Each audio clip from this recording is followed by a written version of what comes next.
Hi everybody, how you doing out there? Mark here. How's it going? Yeah, everybody okay out there? Everybody enjoying themselves? Cool. I have got so much stuff to show you guys. I really do. Yeah, I've had a bit of a, I wouldn't like to say a splurge, because what I've got hasn't actually come to much, as in price wise, but there's a lot there. At the moment, it's saying on my counter here I've got 0 viewers, so it could be that I'm talking to myself. But I've noticed that Google Hangout has been sitting there going, well, actually you've got no viewers, when I've actually got viewers. So if you're out there and you want to say hello, put it in the comment section down below, down this bit, just say hi, you know. Oh dear, oh dear. Weird weather we're having. Wow, I say weird weather. It's hot. It's really hot. It's not the sort of heat that you'd expect at the end of September, beginning of October. You know, it's really, I mean, I'm not exactly the most sveltest person in the world, you know. That's why I wear big t-shirts. I go for the Kevin Smith look. You know, the bigger the t-shirt, the less fat I look. That's how I sort of like gauge how big my t-shirts and clothing should be. It doesn't work for him and it doesn't work for me, but there you go.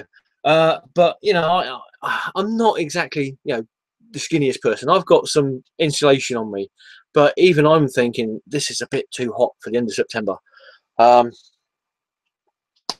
Yeah, other than that, we complain about the weather, which is what most English people do in this country.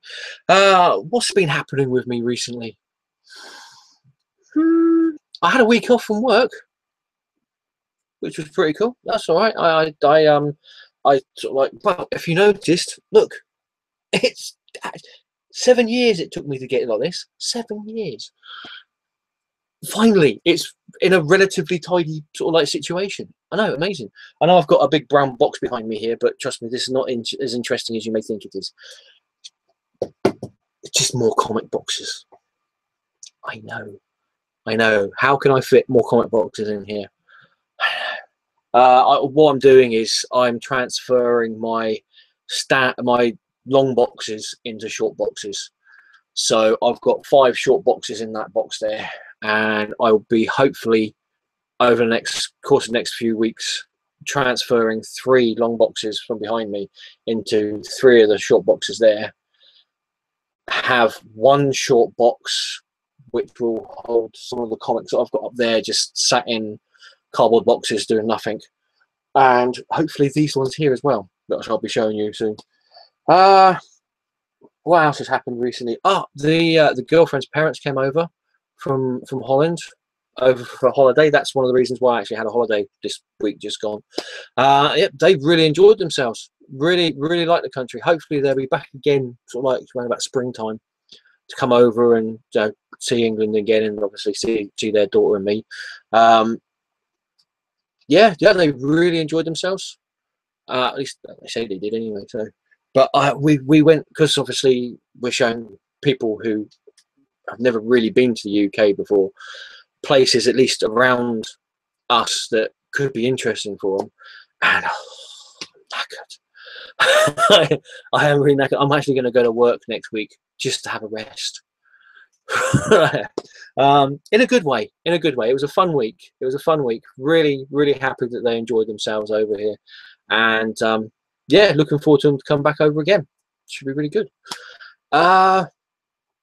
Anything else? Anything? Oh, Doctor Who tonight. Did you see Doctor Who tonight? The Caretaker. What a brilliant episode. Wasn't so much, I think it wasn't so much about the threat that the Doctor was trying to fight or was fighting. It was more to do with the whole, can we say, menage a trois between the Doctor, Mr. Pink, and the female companion, whose name just completely flipped out my head then. It's great. Oswald, no, Oz, oh, you know her. Yes, you know her. Jenna Coleman. Yes, her. That wasn't the name of the character, that's the name of the actress, which is a first for me. Usually I can never remember the name of the actor or actress. I can remember the name of the character they played. So that's, you know, that shows something. But yeah, brilliant episode. Absolutely fantastic episode. Peter Capaldi is just killing it every single time, as far as I'm concerned. You can tell there is a love for the character and a love for the show with what he does. It's not just a job that he gets up in the morning and does. He's enjoying himself doing this. It really is. But yeah, absolutely fantastic episode. If you haven't seen it yet, I'm not going to spoil it for you. If you're in America or Canada and you haven't seen it yet because it hasn't come on, again, I'm not going to spoil it for you, but really good episode. And looking forward to next week's episode as well. Oh, that looks good. Looks a little bit, don't want to spoil it for anybody, but looks a little bit like Alien. It's got that sort of like feel to it with the little trailer they have at the end of the episode. It looks a little bit like Alien-esque. You know, get my meaning. Right, well, you didn't come here to see me prattle along about Doctor Who and people coming over to the UK for the first time. You came here to see what I've picked up over the last couple of weeks, haven't you? And to see me get slowly drunk. Boss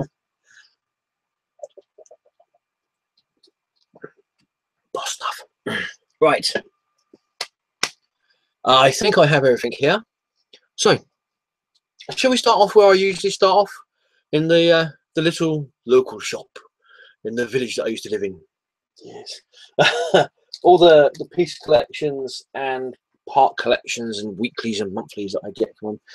First up, we have got the Marvel's Mightiest Heroes collection, part 20, which is the Falcon. There you go. And this reprints Captain America 117 to 119 and the Falcon miniseries 1 to 4. Oh, and it's, if anybody's interested, it's side number 45. So there you go. So that'll be going up there with that lot there eventually at some point. So look, 2000 AD. Yeah, does that sound good? Next, 2000 AD. Number 1899. Great cover there. Still the Galaxy's greatest comic. Yeah, awesome stuff. And because obviously that's 1899, the next comic to come up from 2000 AD is issue 1900. Issue 1900 for those who, yeah, like their numbering like that. Yeah. Two things about this. One, this is issue 1900, as I said. Two, it means there's only another 900. Sorry, I can't count. Only another 99 issues until we get issue 2000. 99 weeks until 2000. Or thereabouts.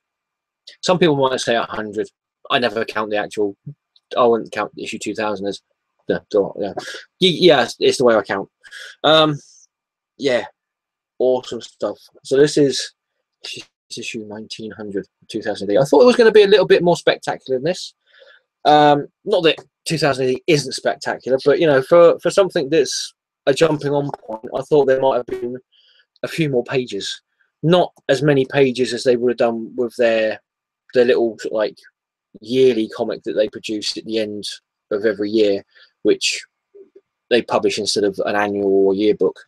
But you know, I thought it'd be sort of like, I don't know, 50 pages, 60 pages, but still good nonetheless.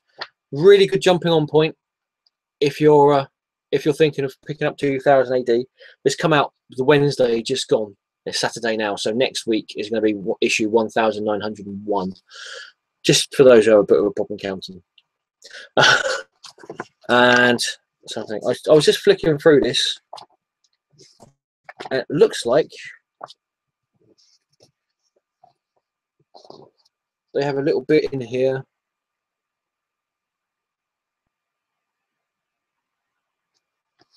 about 1900 issues of 2000 AD.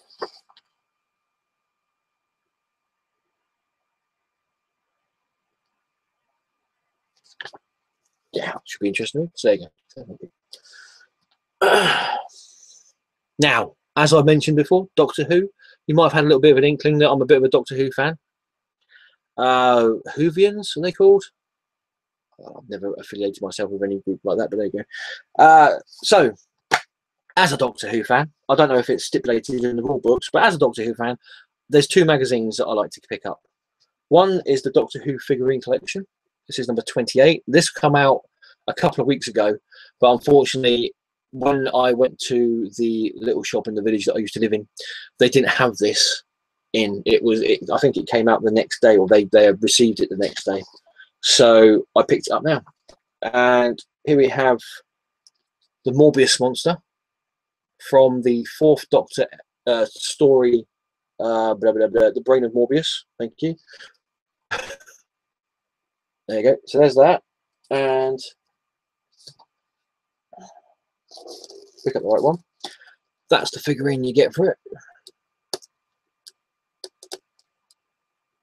It's even got the claw on there. How cool is that?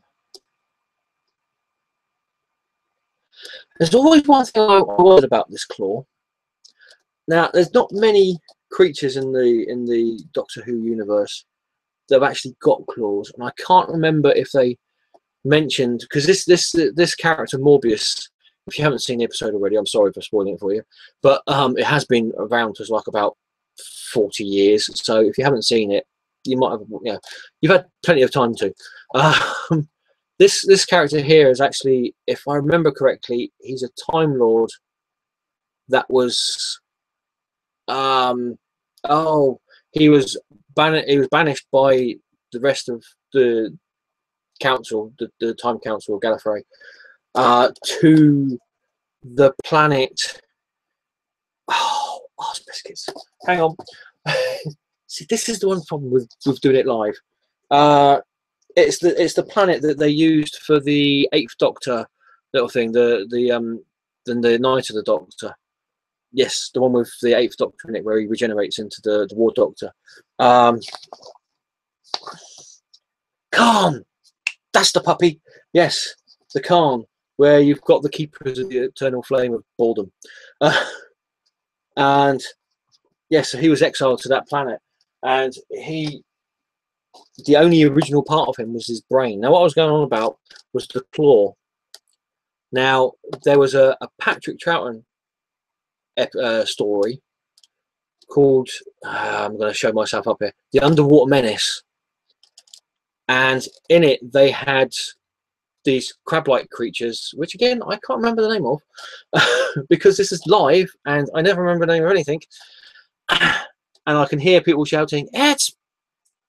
They also appeared in the episode Gridlock. They was like underneath the ground, which is what I'm going to show you in a minute. Something to do with that. My point is that claw something to do with that? That's what I'm saying. Crabby claw, crab-like claw, crab-like creature. Yeah, you get it. I know it was a roundabout way of doing it, but yeah. Issue 29 of the Doctor Who. Moving along. So, talking about Gridlock, we have Catkind from the episode Gridlock.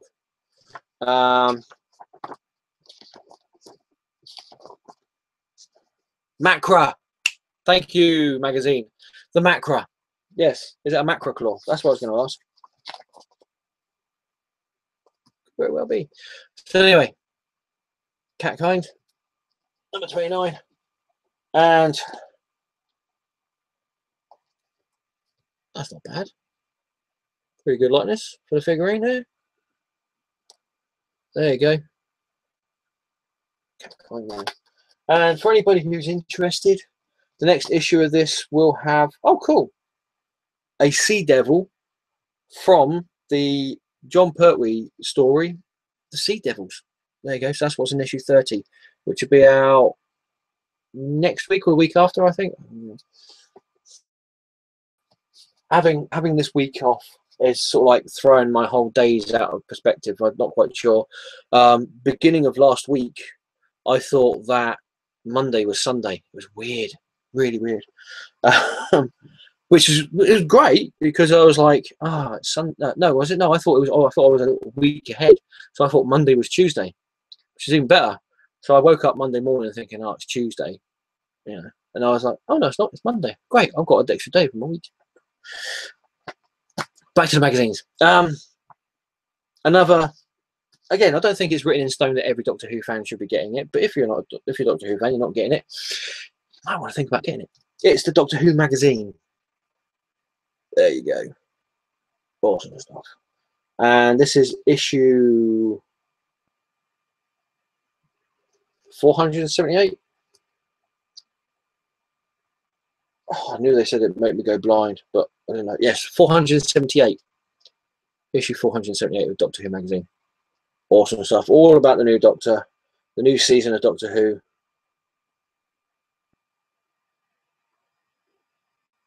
And also exclusive preview to Time Heist, which was last week. The Caretaker, which was this week's episode. Kill the Moon, which is next week's episode. And The Mummy on the Orient Express, which is the week after next episode. So there you go. Brilliant stuff. Right. All right, after that, let's have a look, see if there's any comments.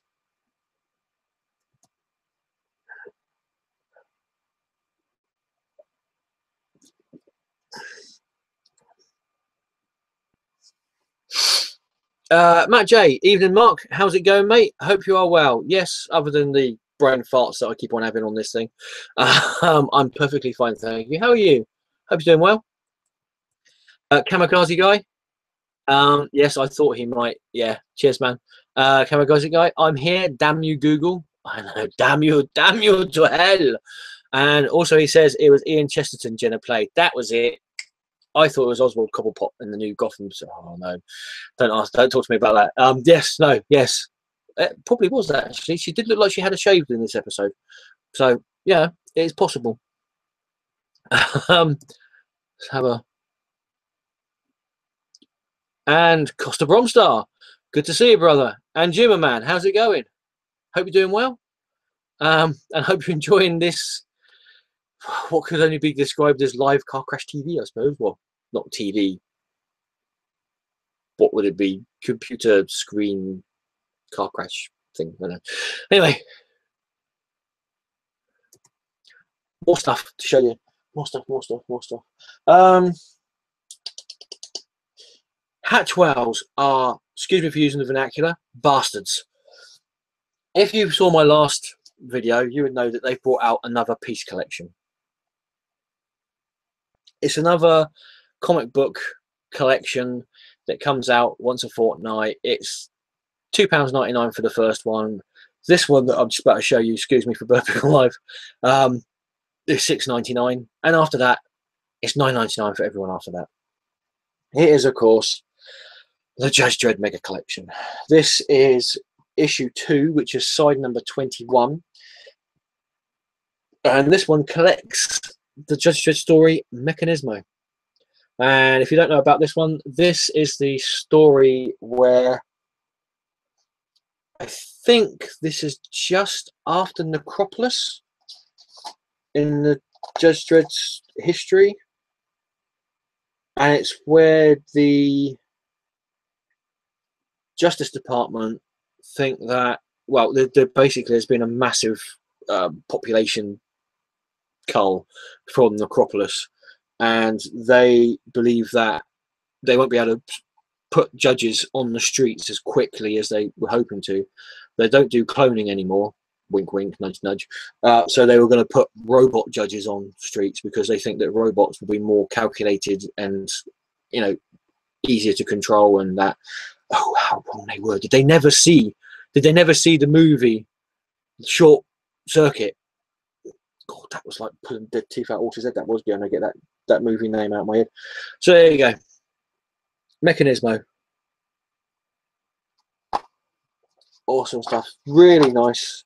I mean, these books are great. I mean, it's basically got the original story of Mechanismo in it. It's also got the follow-up story in there. Plus, there was another two or three storylines that followed that whole bit along. So it's worth $6.99, and it'll probably be worth $9.99 when they go to full price on the third one. I'll show you. Obviously, with the second one, you get a free bit of cardboard, which is always a deal breaker for me. A free bit of cardboard. So you've got Mechanismo, which is this one. The next issue, issue 3, is the Apocalypse War, and then issue 4 you have Origins, which is a really good series. I mean, Apocalypse War is really good as well, but Origins is a really good one. So I might get issue 3, and I might see about getting issue 4. I see how I go financially. I'm sure there's some hobos I can get hold of and sort of like sell their kidneys. I'm sure there's ways and means around this sort of thing. So yeah, there you go. That's the one we've got now. The Mechanismo, Apocalypse War, really good story from the early days of 2018 Joe's Dread, and then Origins, just brilliant stuff. I don't know if this is out yet in America or Canada or Australia or South Africa or anywhere else. As far as I know, this is only available in the UK and in Republic of Ireland. But if it's anything like that book set there and the Ultimate Graphic Novel Collection, I think they will be available in America and Canada and other places around the world. Plus, as well as that, if you go to previews, I'm sure if you've got a really good comic book shop next to you who orders stuff from previews, they'll be able to pick it up for you as well. So there you go. I'm going to put this in a really safe place because it's a free bit of cardboard. Right, what else we got? What else we got?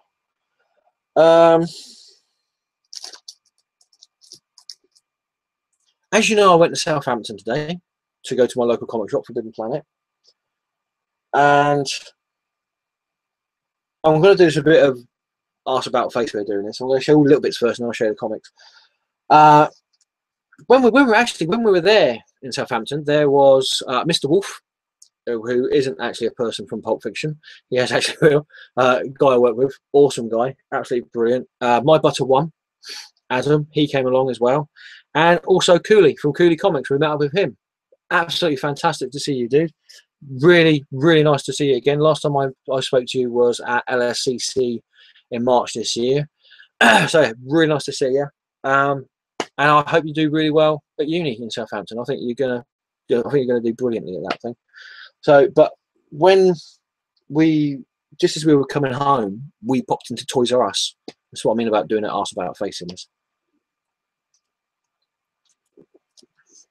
So when we were in Toys R Us, I saw this now in the Toys R Us in the UK.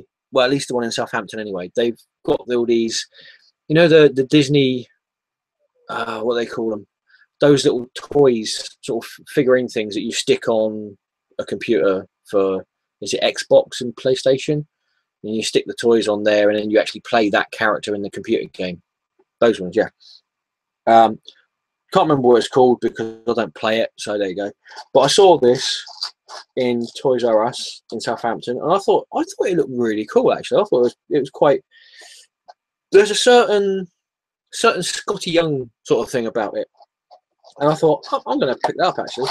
And it's from Skylanders, Spyro's Adventure. No idea, completely oblivious, over the top of my head if you talk about stuff like that to me. And it's. I'm sure there's somebody going to be on there going, "Oh, Skylander, it's this. It's fine." If you know more about it, please feel free to put it in the comment section because I know nothing about this apart from the fact I thought this looked pretty cool. So I'm probably going to have loads of people sitting there going, "That's actually a really bad figurine to use for the game," but I'm not using it for the game. It's a character called, I'm only believing, Hex. There you go, and you see, it's got sort of like a Scotty Young sort of like. Oh, what's that movie that Angelina Jolie's in at the moment? That Malefic, if I'm saying it right, pronouncing it right. So I've got that sort of thing about it. Yeah, there you go. So yeah, and it wasn't too expensive, you know. I wasn't breaking the bank with it, so we say. So yeah, so I picked that up. So that's probably going to go up on me already groaning shelf over here. What else did I get? I picked up, let's look at this next, intro pack from Magic the Gathering, because I wanted to get another lot of cards to play Magic the Gathering with. And this is a white and black deck from the 2015 core set. Oh. And this is, what's the actual, I think it's the Price of Glory.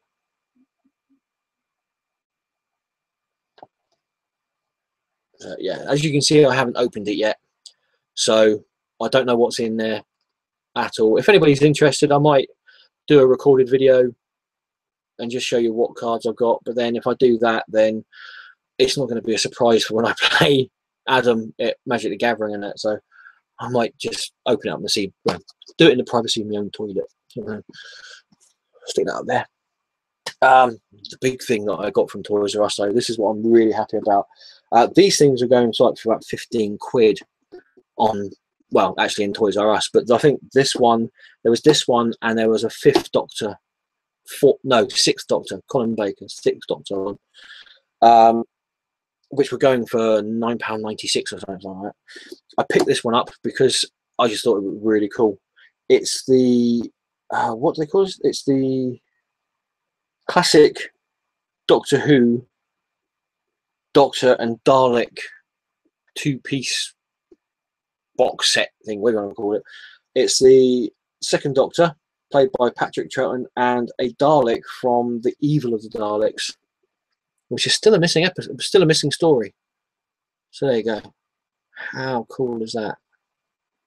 I don't know if my webcam can pick it up properly, but there you go. That looks really cool. I like that. That's cool. It is. Yeah. Obviously, there's. I think it's only the.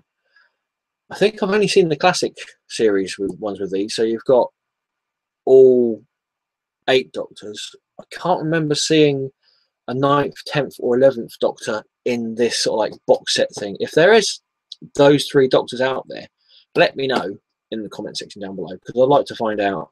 So the first one I've got, if I can pick them up cheap, I wouldn't mind getting a complete set of them. I'm not going to go crazy on them, and you know, there's only so many hobo kidneys you can like sell on the black market to buy stuff before they start getting suspicious. So there you go. If I can get it without any glare, stop it. There you go. Awesome stuff.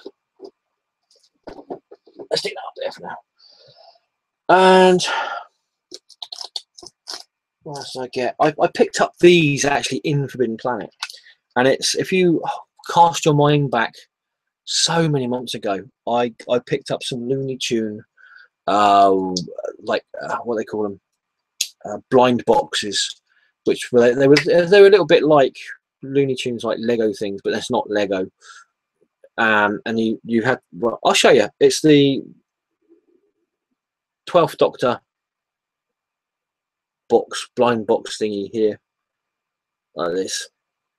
I'm not going to open them up. I've got 3 of them. I'm not going to open them up now.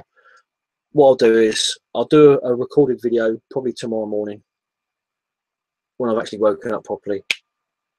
There you go. That looks better already. And I will do a live unboxing packing thingy, a recorded one. So not a live one, a recorded one. Yes. So there you go.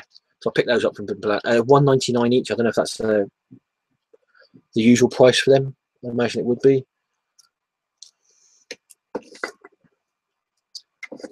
So there you go. Let's have a quick goosey on the comments.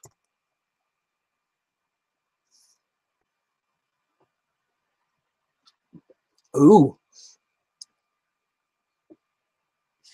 Michael Moore. Hey Mark, really want to check out the Judge Dredd new books, but my wallet just can't take it, especially with the 2 Marvel books. I know, and I have heard a rumor, and I've seen some preliminary sort of like pictures of a part collection done by Eagle Moss. I think it's Eagle Moss, and it's in the same vein as the Marvel, both the Marvel collections and the Judge Dredd collection, but it's with DC Comics as well. Whether that one will actually come out, I don't know, because it was only until like in, or when it will come out, I don't know, because I think it was only in the preliminary stage at that time, with just pictures of the spine art and that, and yeah, I know, not good. Dr.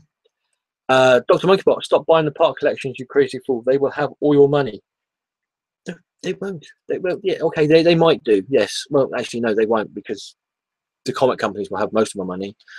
Then the council will have the rest of my money, and then Hatchwell and Eagle Moss will have whatever's left over. There you go. Oh, it's nice to see you two guys as well, Michael and Dr. Monkeybot. Nice to see you. Thank you for joining. Right. Here we go. I've actually got 5 viewers, which is pretty good. And I'm sweating like the proverbial. Oh, it's not good. Right. Just one more thing. I might actually do these on the recorded video for these ones, but I've got 3 new posters, advertising posters from the guys in Forbidden Planet. Really cool. I was talking to a couple of guys there, and I wasn't actually going to ask for the posters, and I just sort of went as if to say, is there anything else I've forgotten that I'm looking for that I'm going to ask you guys? Is there anything? I wasn't. This was the furthest thing from my mind. And your man of Forbidden Planet went, oh yeah, hang on a second. There you go. Oh, cool. Okay, thank you. So I'll show these as well when I open up the Doctor Who things. Okay, so stay tuned. I think there's a Scott Young picture and a Scott Young poster in one of those as well. So there we go. Right. First up, I went to Devizes this week because it's a nice town. It's a nice picturesque town. It's a nice picturesque town as well when you can actually speak English, unlike me. And the girlfriend's parents, you know, we thought we would show them some nice bits of the UK, or at least down here anyway. And so we thought we'd show them Devizes. And I ended up picking up these from the same guy that I picked up a load off of a few weeks ago. Do you want to see him? Okay, we'll go through them sort of relatively quickly. We won't sort of like dilly-dally on these ones. Right, I've got them in all alphabetical, nigh-on, or semi-alphabetical order. So we have Action Comics number 671, part 2 of Blackout. Okay, and I think this is the storyline where Superman lost his memory, which I believe was from Red Kryptonite poisoning, I think, which back in these days was when Lex Luthor tried to synthesize man-made kryptonite, and he accidentally made red kryptonite. So that's on. And Action Comics 738. Now, a lot of people bag on this version of Superman. I quite enjoyed it, actually. I thought it was an interesting take on Superman. You know, it made less of the Man of Steel and more of the Man of Tomorrow. And it wasn't going to be permanent. Everybody knew it wasn't going to be permanent. It was something that was just a plot to, you know, make the character a bit more interesting, unlike nowadays. But anyway, it's the Superman Blue Electric Boogaloo character when he got his electric and his non-real Superman powers. You know, and I can think of at least one Superman outfit that's worse than this. So, so there you go. I actually did enjoy that, reading that that storyline.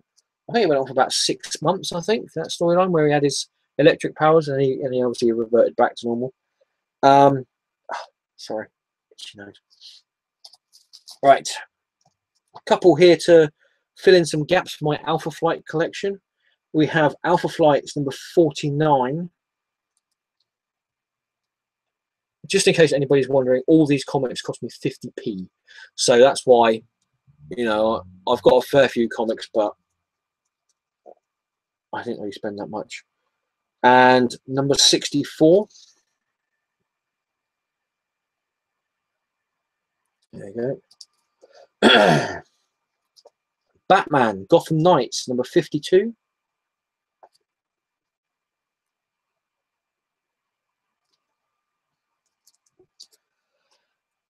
Getting back my Milestone collection, which I used to have nearly a complete set of until I stupidly got rid of them. We've got Blood Syndicate number 8. Great series these were. Milestones. This is how DC should be handling their ethnic characters, basically. I'm not going to get on a soapbox about it, but this is how they should be handling their ethnic characters. They should be creating new ones. And that's all I'm going to say on the subject. So there you go. Captain Atom, number 41. Something that I never really read, because at the time that this lot came out, I was just basically buying and reading DC comics. We've got Darkhold, Pages from the Book of Sin, number 6. I don't know if Pages from the Book of Sin is actually the title of it, or part of the title, or whether it's just something they had on the, you know, the front cover to entice people in. But number 6 with Doctor Strange in there.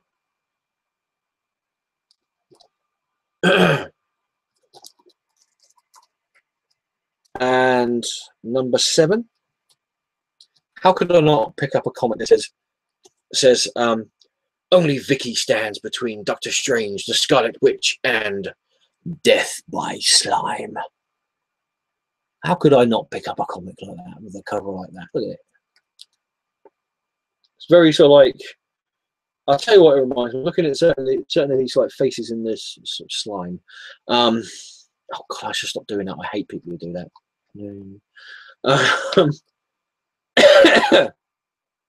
It reminds me of the remake of The Blob. Mainly the bit where the woman goes into the telephone booth and she's like, oh my God, oh my God, oh my God. And then the blob comes down over the telephone booth, and then you see the face of the half digested face of the police officer, sort of like going on the screen of and then it's like implodes, and yeah, you get the idea. Yeah, that's what that reminds me of. Yeah, you see it. Yeah, you see it. And Darkhold issue 9.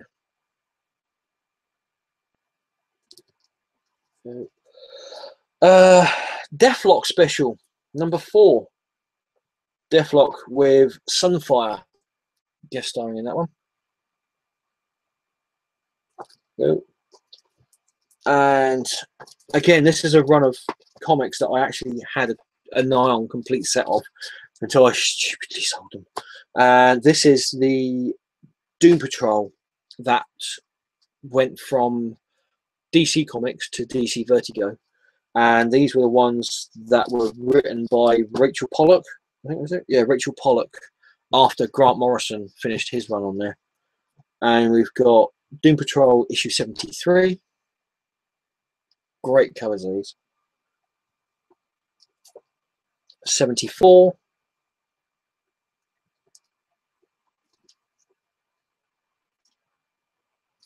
75. And 76. A title that I never actually heard of until now, which is a bit weird because it was DC in the 90s. It's Forever Maelstrom #1 from DC Comics. How I never heard of this one, I don't know, but there you go. So I've only got the first issue of that, but looking forward to reading it. And we've got Ghost Rider 2099. From the Marvel very short-lived imprint, Tsunami imprint, we've got Inhumans #6.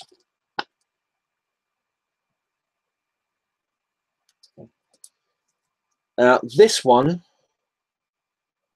I wasn't quite sure if I had this issue or not, because I know there was a point where I stopped picking this comic up, and then I started picking it up again because basically it was a really good comic.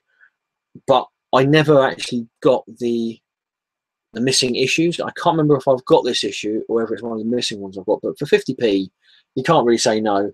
It's Manhunter #14, which ties into the OMAC project. There we go.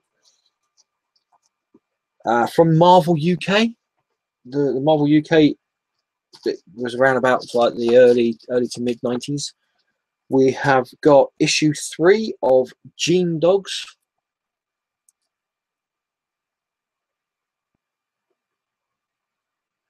Yeah.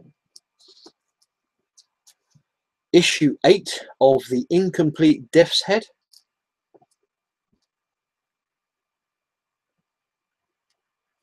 Awesome stuff. And issue 3, I don't think I've got this one. I know I've got a load of this series, but I don't think I've got this one. Issue 3 of Warheads with Iron Man guest starring, because that's what Marvel did with Marvel UK. They thought it was a really strong, merchandising thing to have a load of comic book characters based in the UK and around UK mythology, British mythology and that.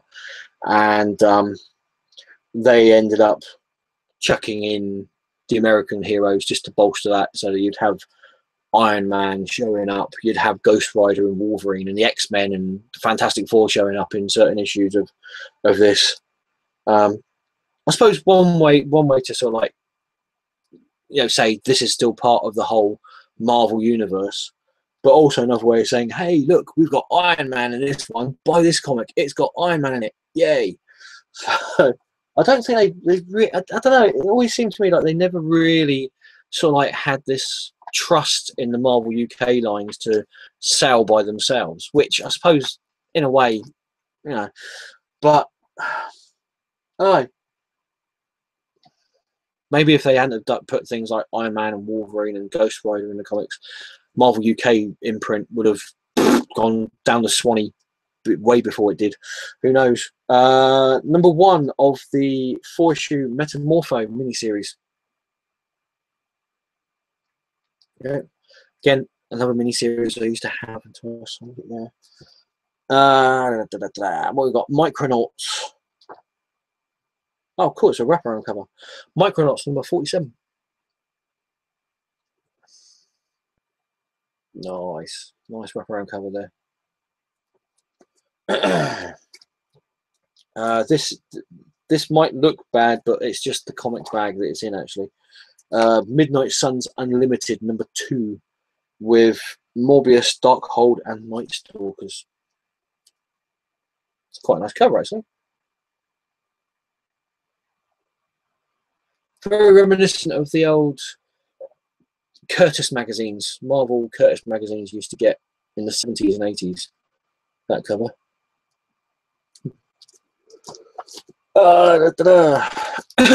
Mystery Quarterly #7. 1992. 22 years old this comic is. Flipping it. That's scary. Now these ones here, they are in alphabetical order, but I've put them under the New Universe, which is N. So that's why you've got Mystery and then New Universe. So The Marvel New Universe DP7 number 9. And for anybody out there who doesn't know what the New Universe is, this was the universe that was created after Secret Wars 2, when the energies of the Beyonder was shot out through a crack in space where the Beyonder supposedly came from. And this was the universe that was created from that. Yep. Mark Hazard, Merc, number 1. Yep. And number 7.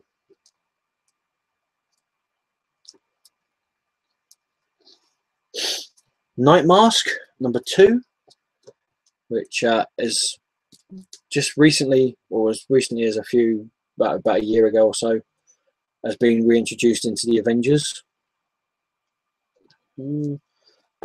This is a little cautionary tale for anybody out there. If you're flicking through a box of comics, take note of what you've actually put to one side and what you've got in front of you.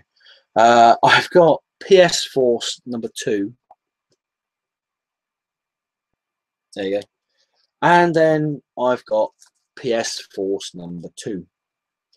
I'm not really that bothered by the fact I picked up 2 of the same comic because they're 50p each, and quite frankly, there's not much else you can get nowadays for 50p. So it'll just go in my doubles box with anything else.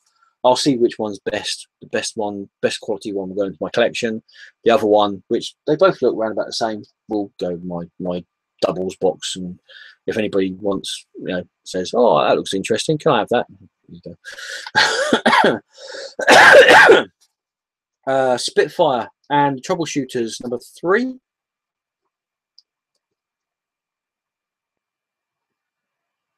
Good. And number 7.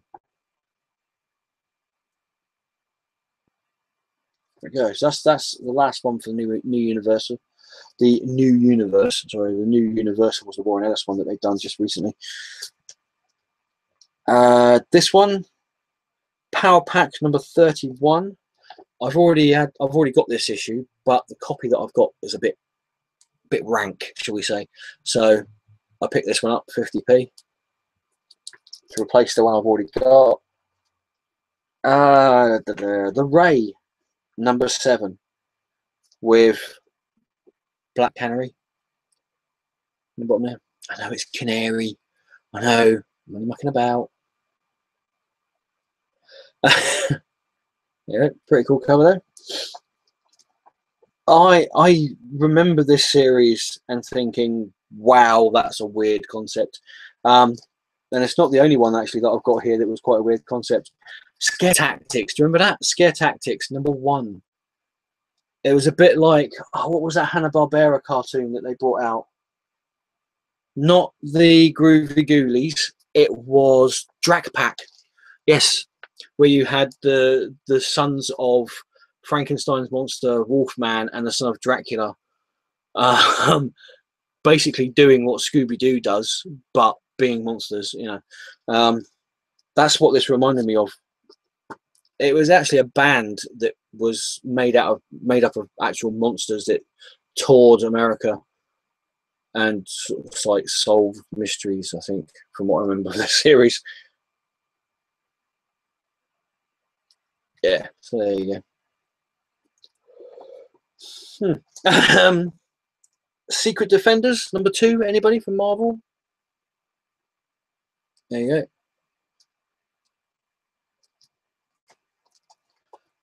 A really, really great series. Tom Mandrake's artwork in this is just beautiful. It's the Spectre number 44. Really liked this series when it first came out. I think they did 3 issues that had glow-in-the-dark covers, didn't they? It was issue 1. It was issue 1, issue 13, and I'm sure they did another issue that was like Halloween-y cover, which was glow-in-the-dark as well. So, but yeah, I'm sure they did 3 issues of this glow-in-the-dark. Yeah, issue 44 of that. A one-shot that came out around about the time of the death of Superman ahead of Resurrection, we've got Supergirl and Team Luthor, #1. From the real DC universe. And the other weird concept that I bought the first issue of, Young Heroes in Love, #1, Sex, Lies, and Superheroics. Yes, it was. I think this was brought out like as a like a soap opera, like esque comic book. It was almost like. I mean, this came out in '97, and I think that's actually might be the second printing of it because it's got a Roman numeral 2 on there. So I think that might be the second printing of this comic, because DC did used to like to do that with their comics. They put Roman numerals of what printing was. Scare Tactics, I think. No, that's the first printing. Yeah, this is almost like reality TV before they actually had reality TV. If you see what I mean, or just as they were having reality TV, but it was like I think it was advertised as a soap opera in a comic book. There you go. There you go. Should we have a look at the comments? See what you guys have got to say about stuff. Give me a chance to have a bit of a drink as well.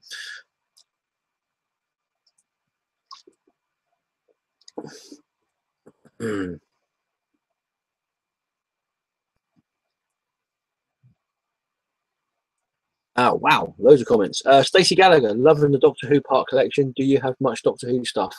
Do you know, actually, I don't actually have much Doctor Who stuff in the flat, but I've got a fair bit, like the novels, the Target novels, annuals, Doctor Who magazine, a few of the action figures. I think I've got a 4th Doctor action figure, which is in my vault at the moment. And a few other bits and pieces. Nothing amazing, you know, nothing that I could sort of, you could write home about and say, wow, this guy's got loads of Doctor Who stuff. There's probably people out there, I can guarantee there's people out there with more Doctor Who stuff than me. But you know, I've got a few bits and pieces. So yeah.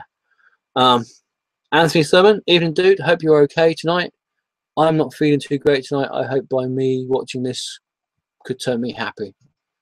Well, I hope so too, dude. I hope you know, I hope you feel better, and you know, nobody wants to feel unhappy. So with any luck, well, we'll cheer you up in some way, shape, or form. The Infomaniac. Do you watch Doctor Who? Does the Pope shit in the woods? Yes, he does. He goes outside the Vatican. And seriously, you should watch it on Google Maps. It's really weird. Yes, I do like Doctor Who.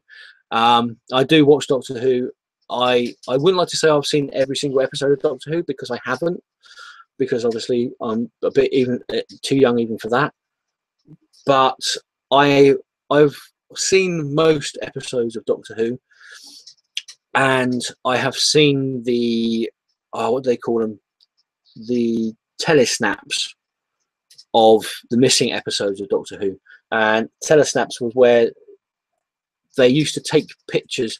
Some people used to take pictures of the screen as they were watching Doctor Who, or actual photographs from the episodes of Doctor Who, and then audio record the actual audio part of Doctor Who, and then they would like put them together. And there was, oh, what was it? There was actually a company that did that, and they didn't sell the videos. It was all on VHS, so it shows you how old it is. They didn't sell the videos, but if you wrote to them with a pre-stamped addressed envelope for the price of the actual, you know, sending them, you know, them sending you the video back. And I think, I can't remember if they gave you a copy of it on video, or if you had to send them a blank VHS video, then they would put the thing that they created with the missing episodes onto that video and then send it back to you. And I'm sure they used to advertise it in Doctor Who magazine, I think. And the reason why they got around the copyright laws was because they weren't making any financial gain by it. They were just distributing missing episodes of Doctor Who in a format that wasn't the same as the original version. It was some weird copyright thing. Kamikaze guy might know more about it than we, and probably we could explain it better as well. So that might be a video if you know more about it, Kamikaze guy. You might want to do a video on it. Quite interesting. So yeah. To answer your question, yes, I do watch Doctor Who. Roundy out is that one. Andy Ash, hi man, how are you doing? Hi Mark. I've been out searching for the Judge Dredd part work and can't find any sign of it. My local Forbidden Planet and WH Smith haven't even heard of it. Excuse me for saying this, but that's a bit crap if they haven't. It looks like it might just be released on certain test areas first, like the graphic novel collection originally was, and then it will be released fully in a few months. It is possible that could happen. I've never actually known this area to be used as a test area for anything other than possibly some nefarious testing, you know, that we can't talk about in this town.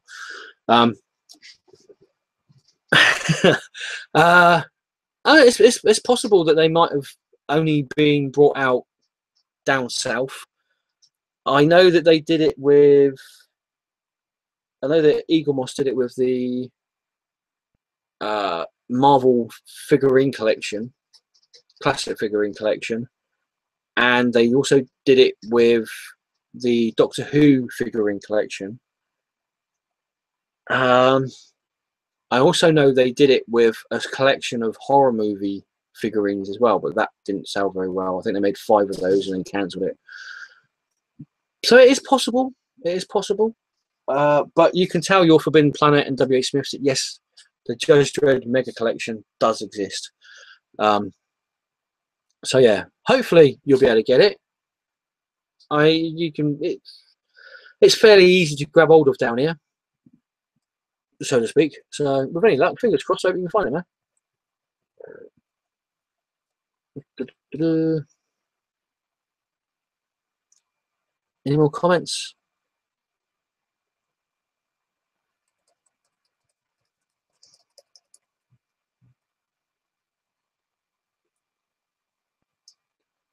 Nope, that's it. And we're back in the room. Oh, I've lost the viewer as well. That might have been for that Pope comment.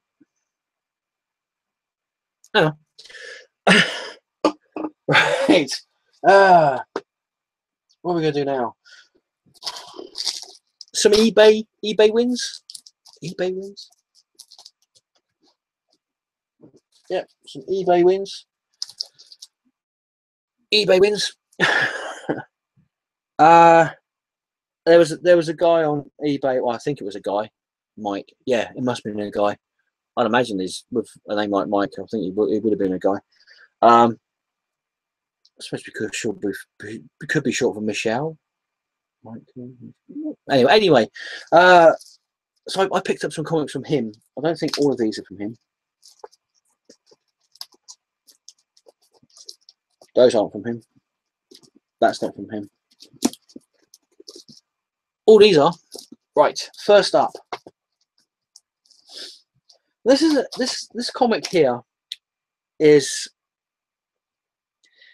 a character that I've seen on comic covers a fair bit over the course of the last sort of like 20, yeah, it must be about 20, maybe 25 years.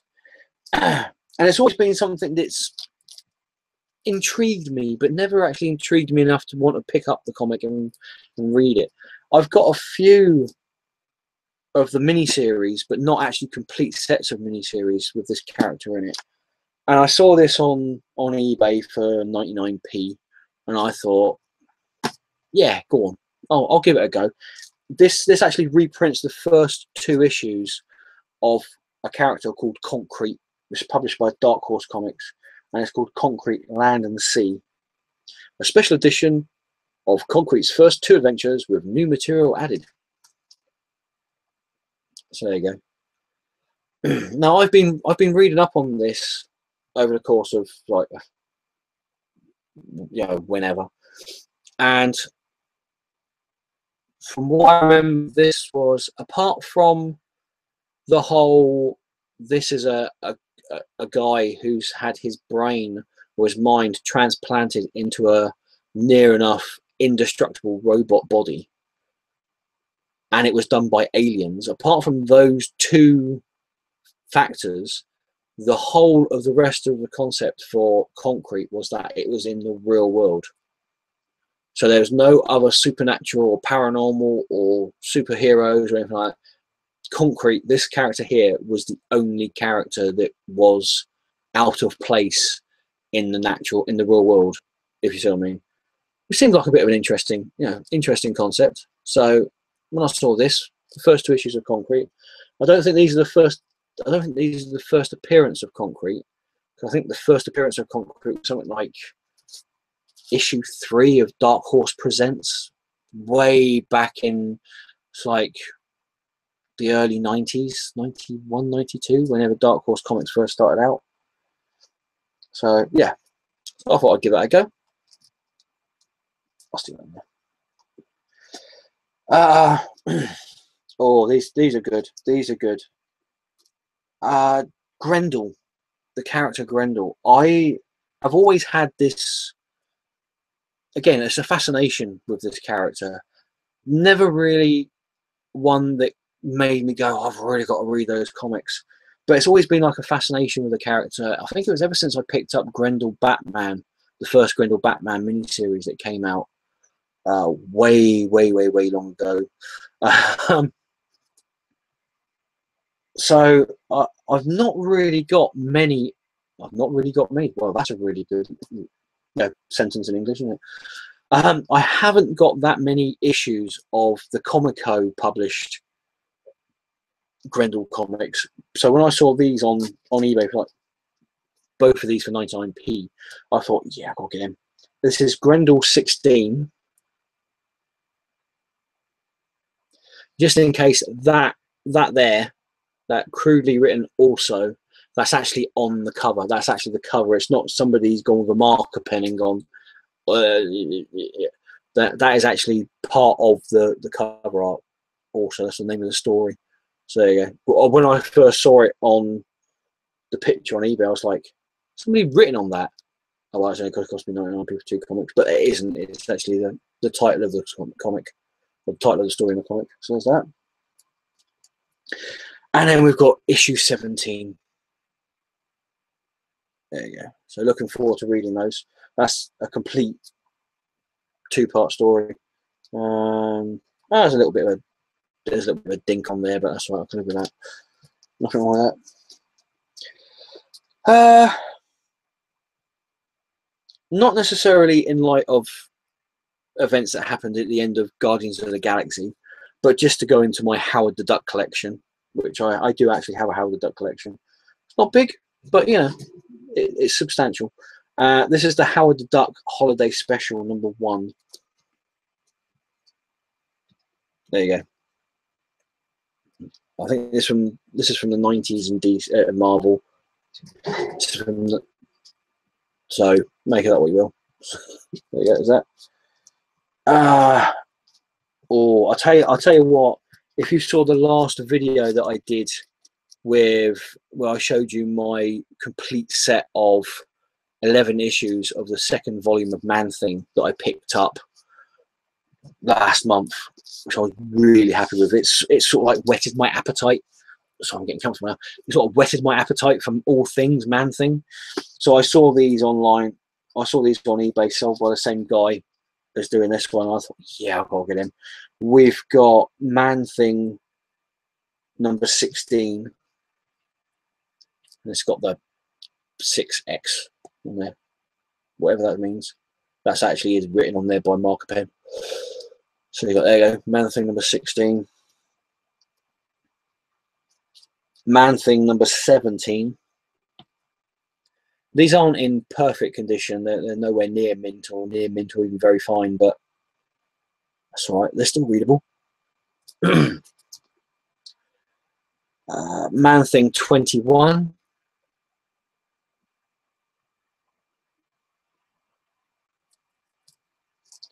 I just realised I've got these ones in out of order. And Man Thing 20. There you go. So I had to have him. I know there's some, like, there's a dink on there on the cover. There's a corner missing on the cover, and like I said, they're not in perfect condition, but they're going to be red. So, you know, I'm not gonna not read them. I'm going to enjoy them. And I've really been enjoying the new series of Moon Knight. So that's actually made me want to go back and pick up some old issues of Moon Knight. So from the very first series of Moon Knight, I've managed to get issue 3,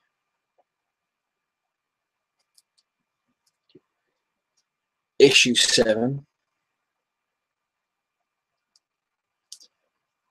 a personal favourite of mine, so much so that I actually went onto eBay and picked up the American cover, the scent cover of this, issue 8, which is the Pence variant cover. This one, I think that's an awesome cover. The black and white, the grayscale with the red laughing on there. Fantastic, I love it.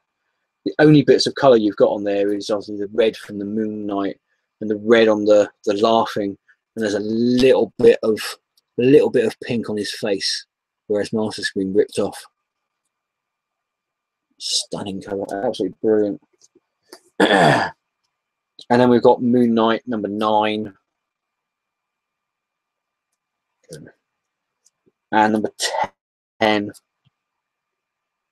And then from somebody else on eBay, I should be getting, like I said, I should be getting the American cover, the scent cover for that one. And I've also got 11, 12, and 13 coming from this as well. So that's pretty good go. I think there's 33 issues altogether of that series. One more old comic from eBay win. I've had my eye on this comic for quite some time. I like my horror comics. I don't have that many horror comics, but the ones I do, I enjoy getting. I enjoy reading. So when I saw this, and there's something about this cover.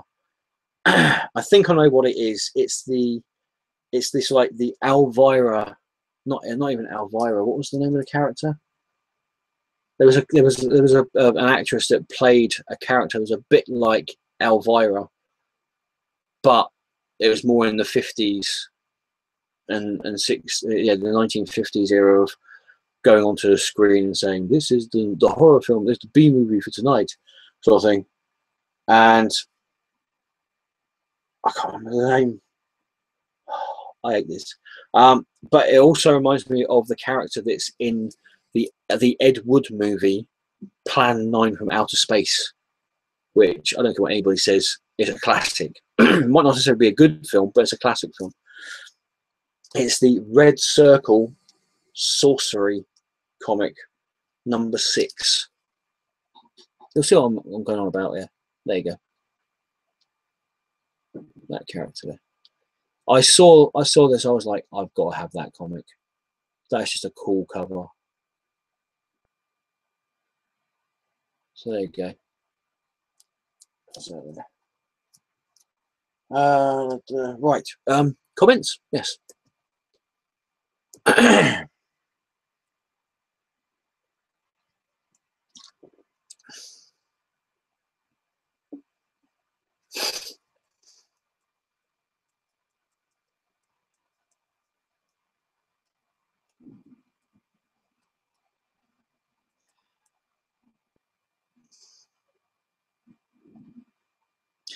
Kamikaze guy. I might do a general one, but I'm no means an expert. I've got all the reconstructions on DVD now, and most of them are quite imaginatively put together.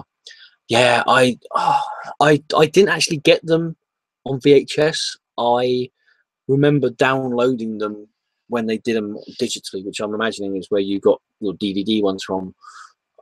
When I saw them, it was like, this is the first time I've ever seen these episodes of Doctor Who in this format before, And like you said, it was really, really, really well done. I remember seeing there was if I remember right, there was bits at the beginning of the video which had actors from Doctor Who's past. So I think there was one set was done by Peter Purvis, and he was like, I remember he was sat in it was like this chair in the garden or in outside, and he was talking about this Doctor Who story that was going to be coming up as a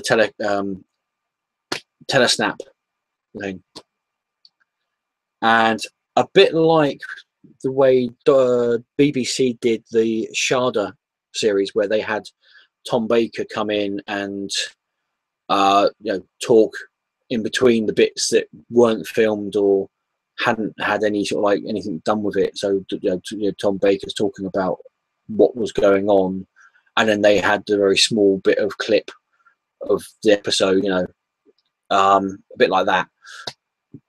So and you had like Peter Purvis at the beginning of it, then you had the telesnaps with the audio over it, then you had Peter Purvis talking again, and then you had the rest of the telesnaps. So, but yeah, I've thought they were really good, and considering that it showed the love that these people had for Doctor Who, and probably still have, and I think that's one of the reasons why it's been going on for so long, is because it's not just a TV show that people sit down and watch and go, oh yeah, that's good, or yeah, that was a bit crap.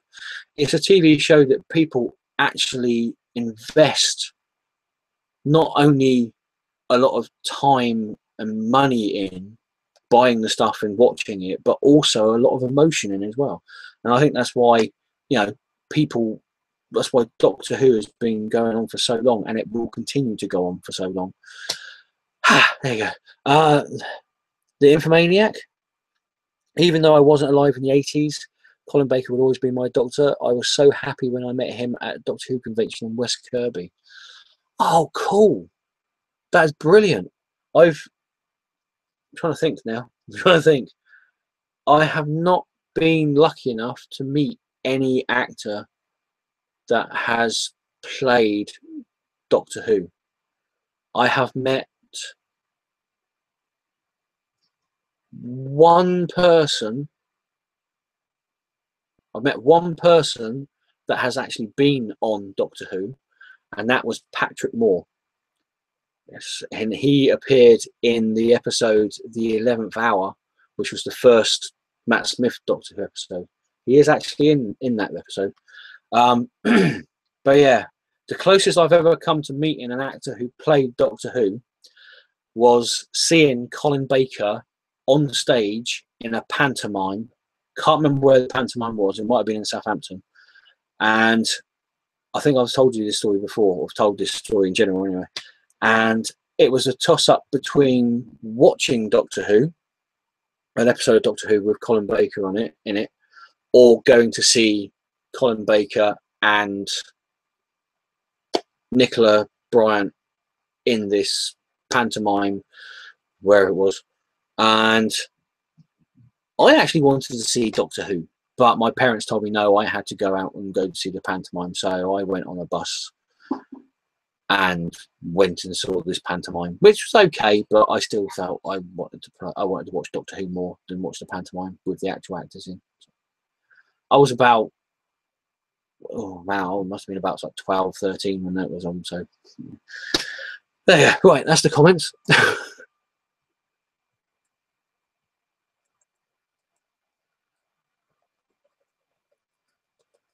Just have a look.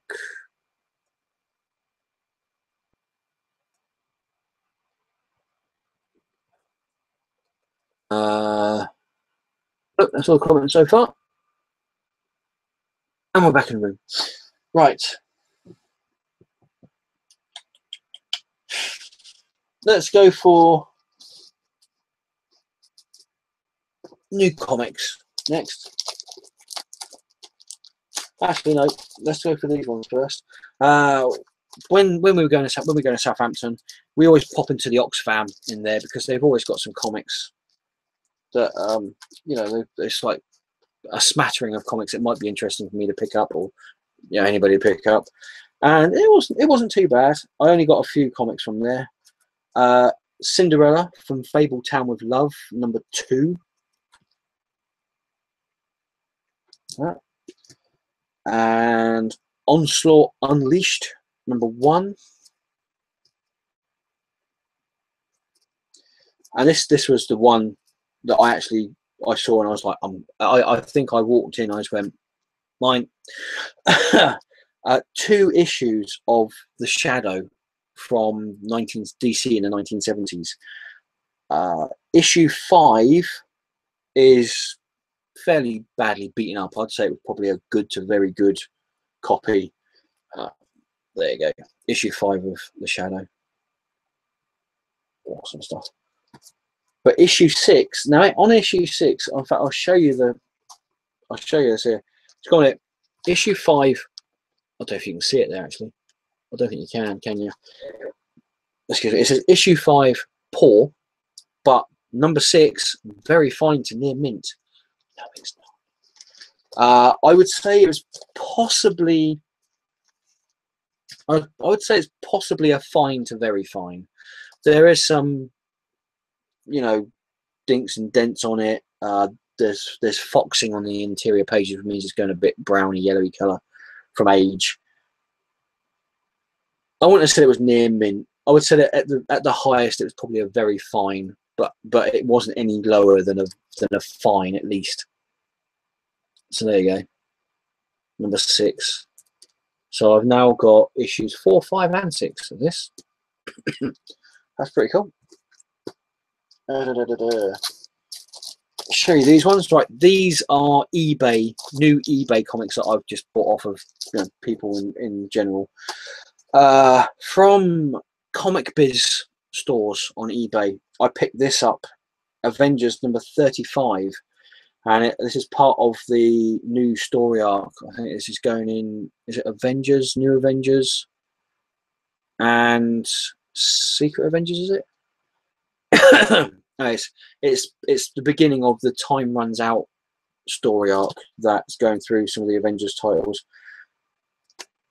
This is a $4.99 comic. Normally I wouldn't have picked this up because of the price, but I got this purely for the fact that Comic Biz stores were selling it for something about £1.93, I think it was, or £1.99. So I thought, yeah, Gordon, for that price, I can't really say no. So I picked that up.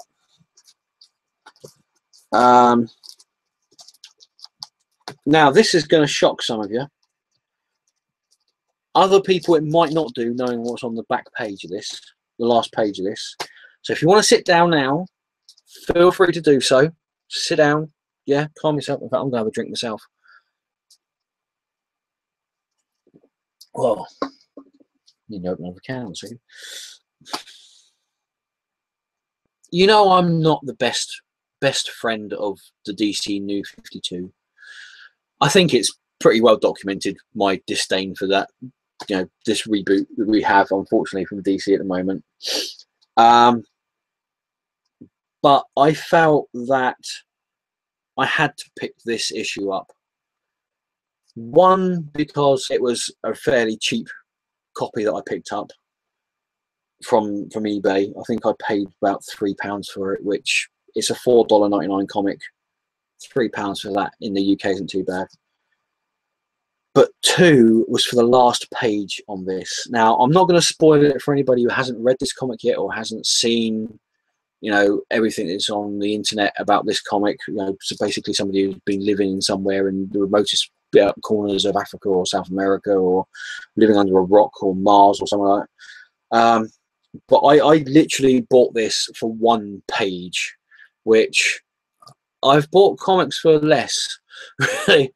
But I've only bought this comic for 1 page, and it's the last page of Superman Doomed number 2. Like I said, I'm not going to spoil it for anybody who hasn't read this yet. Suffice it to say, it's a very interesting last page, and I'm hoping that with me buying this, if other people who don't like the New 52 buy this comic and the Booster Gold Future's End number 1. Sorry, Tim. But if you buy the Booster Gold's Future End #1, it sort of, in a roundabout way, ties in with the last page of this issue. So yeah. So hopefully, with people buying this and the Booster Gold Futures End #1, send a message to those idiots that are running DC at the moment.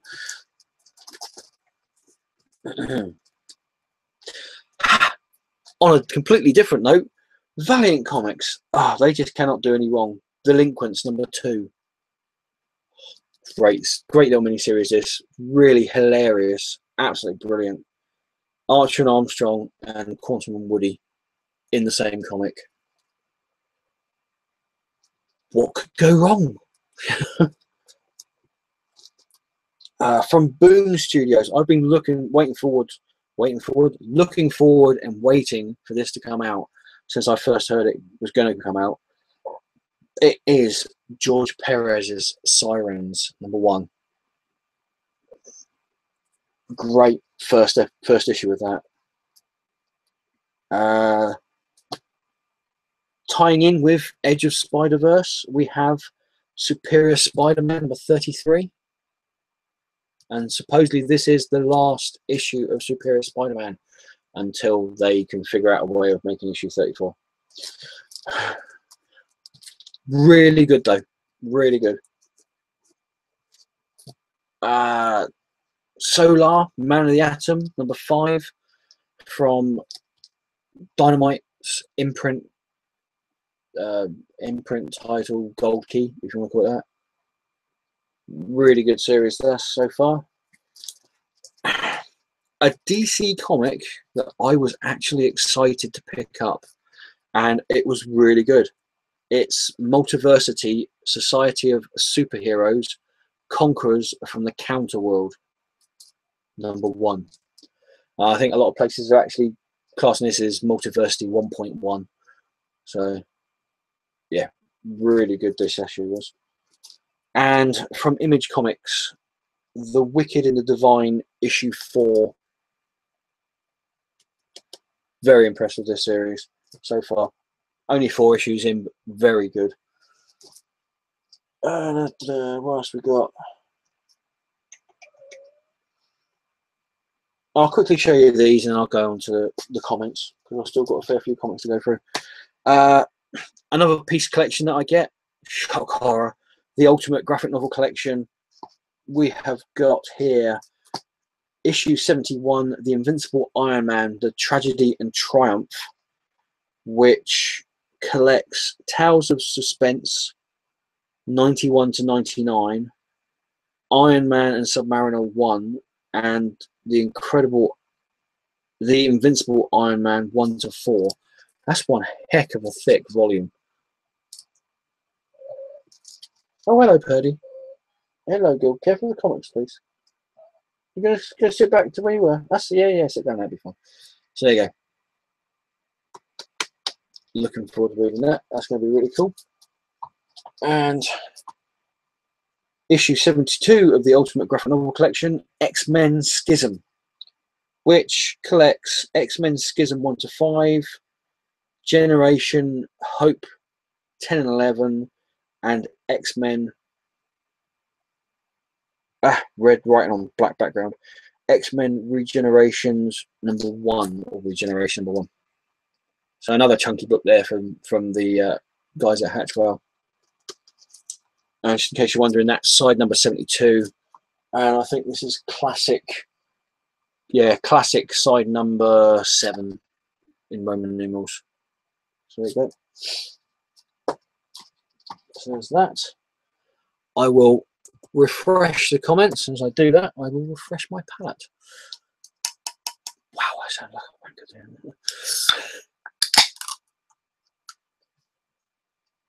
Right, let's have a look. On the top. Michael Moore, holy hell, Mark picking up New 52. Dude, you might want to sit down for some of the comics I'm going to show you. In my defense, they were cheap. All right. Thuggy1, hi man, how you doing? Glad to see you here. I don't read current comics and never got into DC except for Batman and Swamp Thing, so I have no idea what is at the end of that Superman Doom story. And just below, Dr. Monkeybot Thuggy One says, "Hello there, Mark. Hi, man. How you doing? Thanks for joining us." It's literally one page, and like I said, I don't want to spoil it for anybody who hasn't read it. Oh, sorry, Purdy. Yes, go hello. That was Purdy, by the way, if you wonder what that meow was. Suffice it to say, I say spoilers, all right. Suffice to say, it could be the return of something. Fingers crossed, hopefully, or at least a redefining of something which would make another thing that is at the moment pretty terrible better. That's probably throwing up more questions for you than anything else, so if you did have any. The Infomaniac. Over the past 4 years, I have disliked how the show Doctor Who has been handled by Stephen Moffat. Yes, and the BBC. Since he became the showrunner, a lot of the stories have been far too complicated to understand, which leaves to plot holes and forgettable characters. I will say I didn't enjoy Matt Smith's run on Doctor Who as much as I did David Tennant's, or I am enjoying Peter Capaldi's. Now,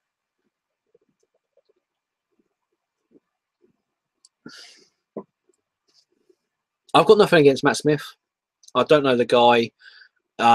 I've seen a few other bits and pieces that he's been in as an actor, and he's an okay actor. He does seem to be Matt Smith acting as somebody. It does seem to be that. I think I've said this before. I remember seeing a drama series that he did for BBC, and it just basically felt like he was playing. This was about a character, a person who's actually a real person in this drama, but it didn't actually feel like he was playing a toned down version of his version of the Doctor. It was really weird. It was really weird to watch. So I'm not saying he's not, because I think he is a good actor, but he does seem to just be Matt Smith on screen acting as somebody else. A bit like Michael Caine. Michael Caine is Michael Caine. It doesn't seem like whatever part he plays, he is playing Michael Caine, whether it's Alfie in the movie Alfie or Alfred in the Batman movies that he's done recently. It's always, to me, it's always like that's Michael Caine playing Alfred Pennyworth, if Alfred Pennyworth was Michael Caine. Doesn't mean make him a bad actor, it just means that's just their acting style sort of thing, if that makes any sense. So I didn't dislike, but I didn't enjoy Matt Smith's run on Doctor Who, not necessarily because the stories and the plots and subplots were too complicated to understand.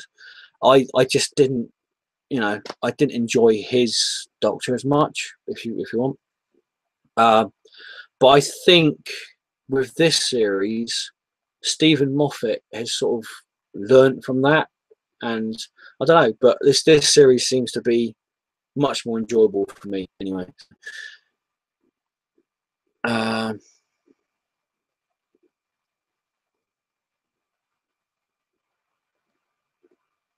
And the Infomaniac.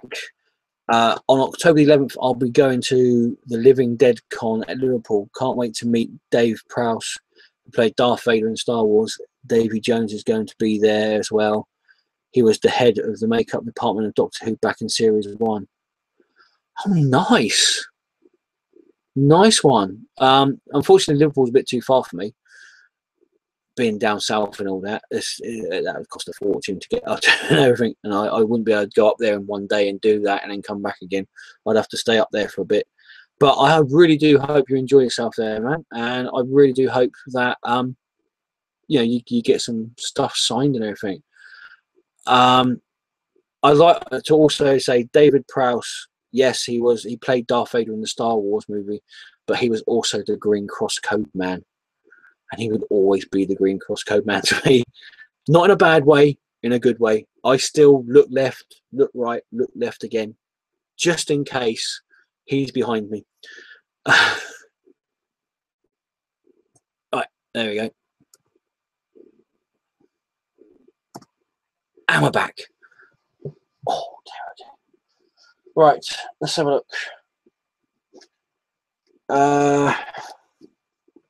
What we've got here. Should we go for the stuff that I've actually picked up from Forbidden Planet?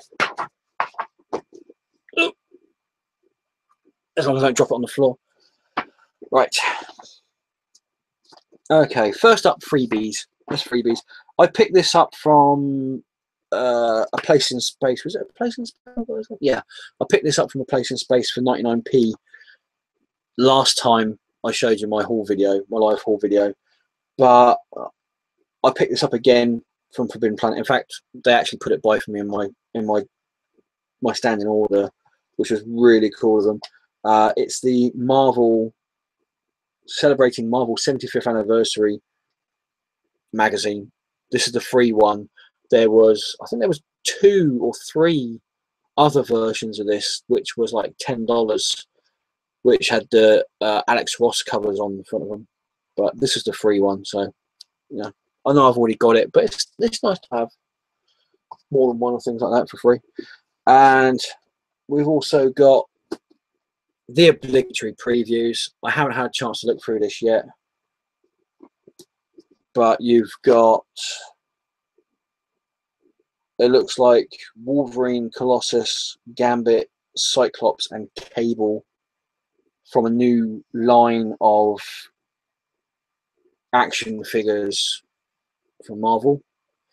And on the back side, you have got Robin Rising Alpha there. I haven't had a chance to look in this yet, so I have no idea what's in here. I might sit down tomorrow morning and have a quick flick whilst the washing machine's going off. And then obviously inside you've got Marvel previews with Axis or Sixes, as like that, and also the first issue of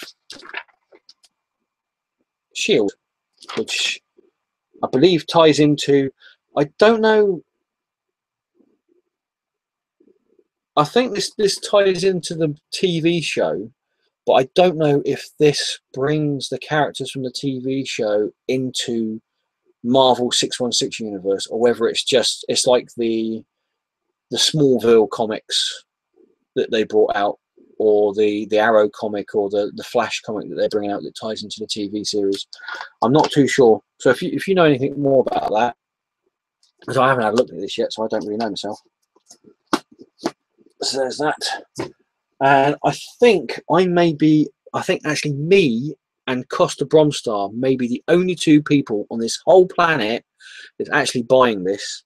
It's Ted McKeever's Superannuated Man number 3. Is it number 3? Yeah, number 3. Brilliant stuff. Ted McKeever's artwork is just completely insane. And I wouldn't have it any other way, seriously. Look at that. That's cool. Ted McKeever's mastery of the black and white artwork is just brilliant. Awesome stuff. Right, so there's that. Right.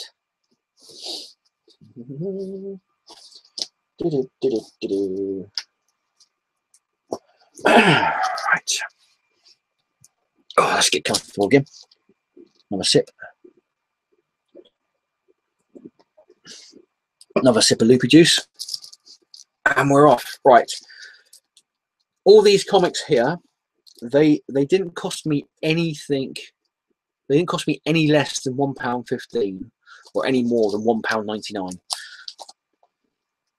Which is why I bought them, and I'm just hugging them because I noticed there's some air in the bags. So right, first up, now I picked this up 2 reasons. It was £1.49, at Forbidden Planet in Southampton, and it also goes towards my Bombshell collection that DC did a few months ago, the Bombshell cover collection. This is Justice League number 32 with Platinum Bombshell cover. Okay, so let's just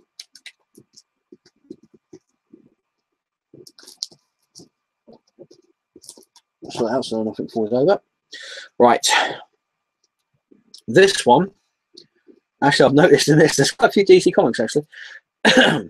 This one I picked up, again, purely for the fact that it cost me £1.15, and from, if I remember correctly, issue 12 of this comic, we're supposed to be getting the pre-0 hour Crisis in Time blue and gold, which is Blue Beetle and Booster Gold, which is the Ted Cord Blue Beetle and Booster Gold. Yes, they're back. It's Justice League 3000 number 8. And this is supposed to be a whole new spin. From what I've read, there's supposed to be a lot more of a pre-52 aspect to this comic than it was originally let on to be, shall we say. Whether that's true or not, I don't know. Whether that's just Keith Giffen and the rest of the people at DC's big middle finger to the old fans of the DC comics, I don't know. But I'm going to start getting Justice League 3000 from issue 12 just to see how this pans out with the blue and gold that's going to be in this. So yeah, we'll see. We'll see. Another DC comic, £1.49 again. Infinite Crisis, Fight for the Multiverse, number 1. From what I can see of this has got nothing to do with the New 52. This is all based on computer game, a bit like the Injustice. No, what was it called? Yeah, isn't it? It's Justice League Injustice, which was based on computer game. So I'm hoping this is going to be pretty good. That's number 1 of that. Right, this is the one you need to sit down for. Okay. Remember, £1.49. And I picked this up purely because it was £1.49. I think the artwork in this is some of the worst artwork that John Romita Jr. has ever done. I'm not the biggest fan of John Romita Jr.'s artwork, but I'm also not I think there are much worse artists out there. And also what he did with Spider-Man when he was the artist on the book when Straczynski was writing it. I thought I really enjoyed that artwork in that. And the first series of Kick-Ass as well, his artwork was pretty good. Are you ready for this? £1.49 for this, right? That's the only reason why I picked it up, because it was so cheap. It's Superman number 32. I know. The story is a pile of crap. The artwork is terrible. But I picked it up because, if I remember correctly, this is John Romita Jr.'s first artwork for DC Comics. So for £1.49, I thought, yeah, at the very worst, there's going to be some mug that's going to pay stupid money for it on eBay. So there you go. And this is the wraparound cover one as well, so why not? I didn't realise this was the second print until I picked it up. Even though it quite clearly says second print, and down the bottom there's a big blue bar which has got second print all over it. But it's Black Widow number 6. Again, £1.49.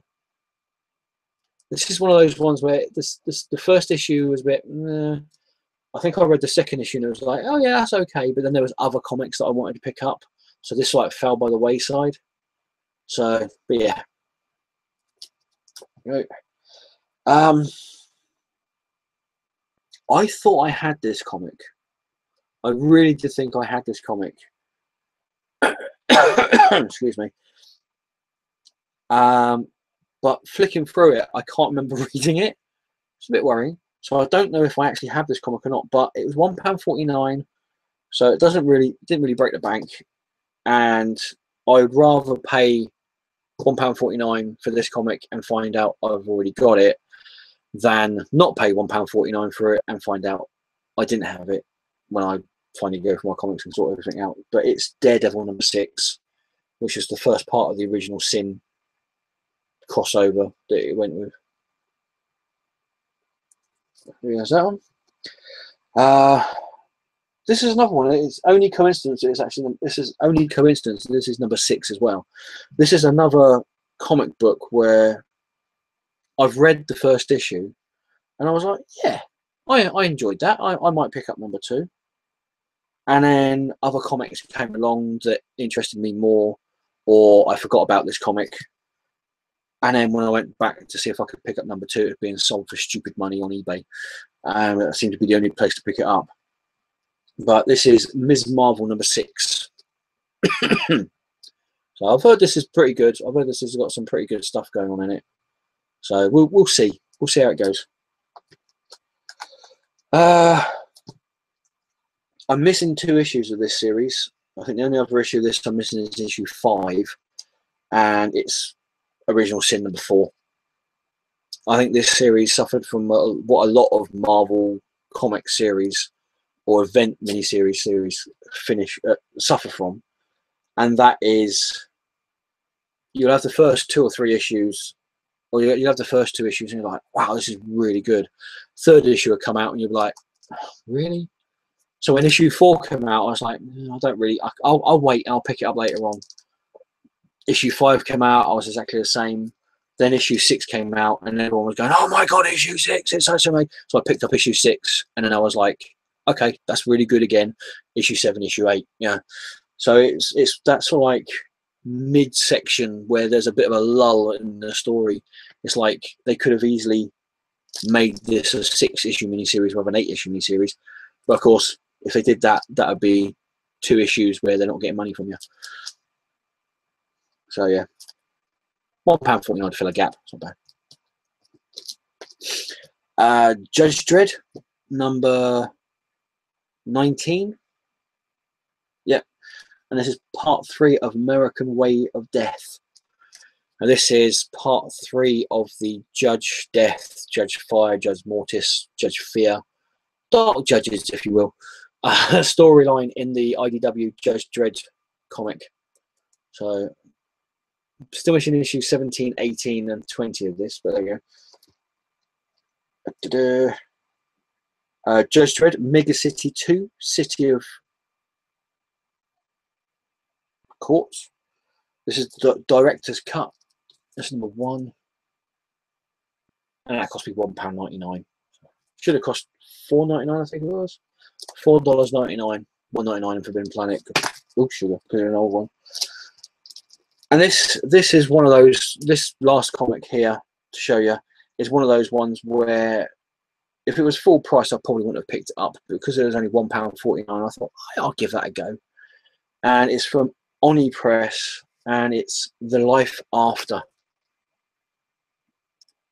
And I just saw that cover, I was like, yeah, go on in. £1.49, not much of a gamble. I'll give it a go, see what it's like. So, yeah, looking forward to reading that. Right, what time is it? Oh, wow, I've been doing this about an hour and a half. I've got one big stack of comics to show you now. So I'm going to quickly have a look at the comments.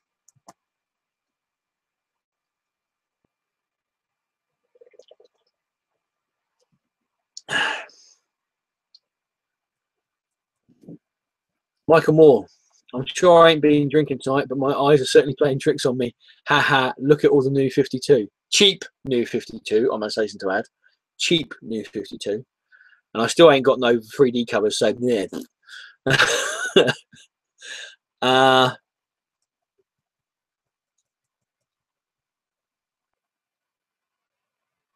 Let's have a look.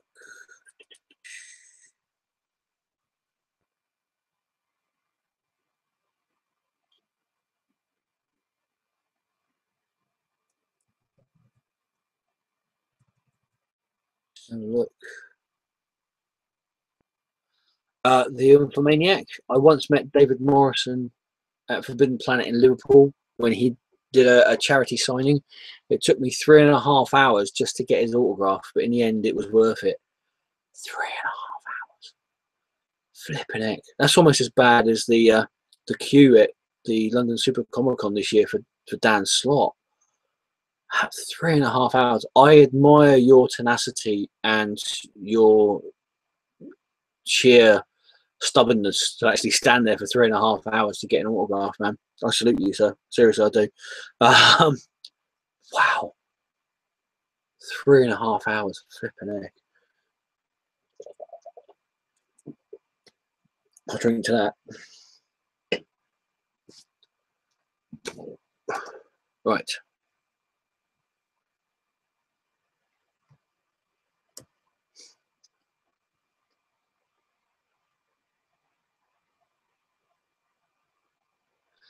Michael Moore, I ain't got no 3D covers either. Well, yeah, good for you, man. Oh, they look crap. I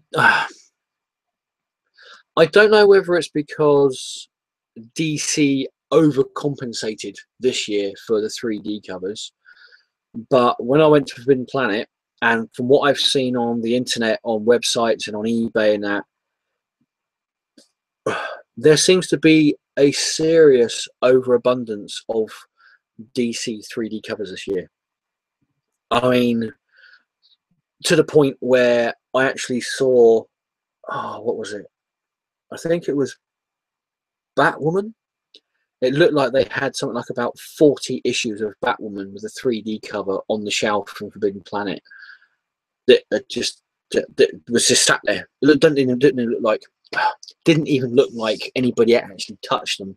They were just sat there on the shelf, just gathering dust. There was a few issues of the 2D cover, but the 3D cover was just loads of them. There was like tons of 3D covers in Forbidden Planet, loads and loads of them. Yeah, like I said, I don't know if it's because DC, overprinted them, which wouldn't surprise me. There you go. Right. Let's have a look. Let's get back to the right screen. And we're back. Right. The main event. This is all the comics that I've picked up from Forbidden Planet that was in my standing order. This is what you've possibly been waiting an hour and a half for, or thereabouts. These ones here are the DC and Marvel comics. We'll start off with DC because I like to do it in alphabetical order with the big two, and then alphabetical order of independence. So we have first up, sadly, the final issue of this series. I don't think it was because it wasn't selling, because I think it was selling. I think it was selling pretty well, but obviously DC wasn't putting any backing into it because it's the old Superman, not the new Superman. So this is Adventures of Superman number 17, which is unfortunately the last issue of this series. This series was absolutely brilliant. There were some great stories in this series. And yeah, if I can say Howler Mouse and Costa Bromstar, I know you two guys are big Kirby fans and Commandy. I went all English and Polish then for a moment. Commandy fans, and if I could just show you that,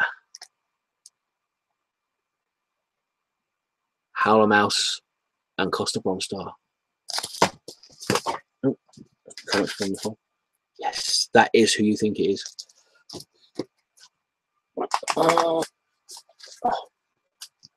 Okay, right. I'm liking this miniseries. There's only 2 more issues to go of this. Batman 66 meets the Green Hornet, number 4. Great series, this. Really fun. Really, I think the Batman 66 series has really captured the fun of the old TV show, and this is no different to it. Really great crossover event with Batman and Green Hornet. You saw, God, sorry, I'm just trying to get comfortable there. You saw issue 1 of this in my cheapy bit that I picked up from Forbidden Planet for $1.49. So they had issues 2 and 3 on there. So I thought, yeah, why not? So issue 2, Infinite Crisis. And issue 3 as well. I can hear Michael actually fall off his chair with that. Oh, I still do not have issue 5 of this. It's bugging the bejeebus out of me, I tell you.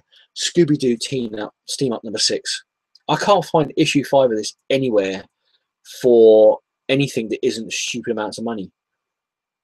I know it was given a very small distribution in this country for some reason. But there you go, we got issue 6, so that tied me over for a bit. Yeah. Daredevil number 8. Looking forward to reading this one with the purple children in it.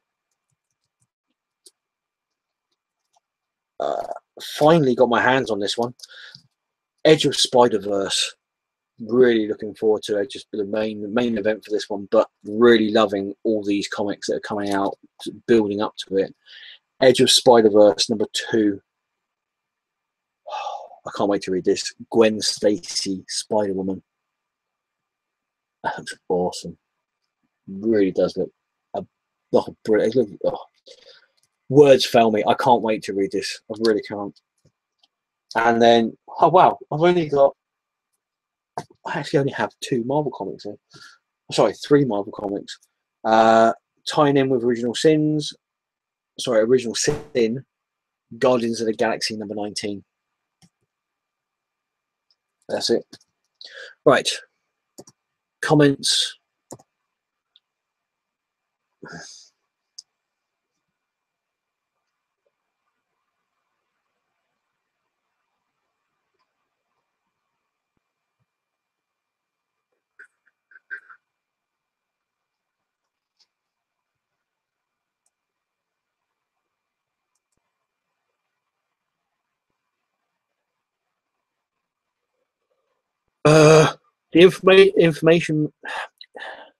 The Infomaniac. Sorry, man.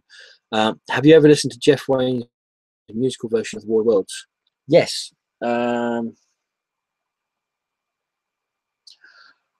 did have the actual vinyl LP in the flat, but I've boxed it up and put it in my vault now.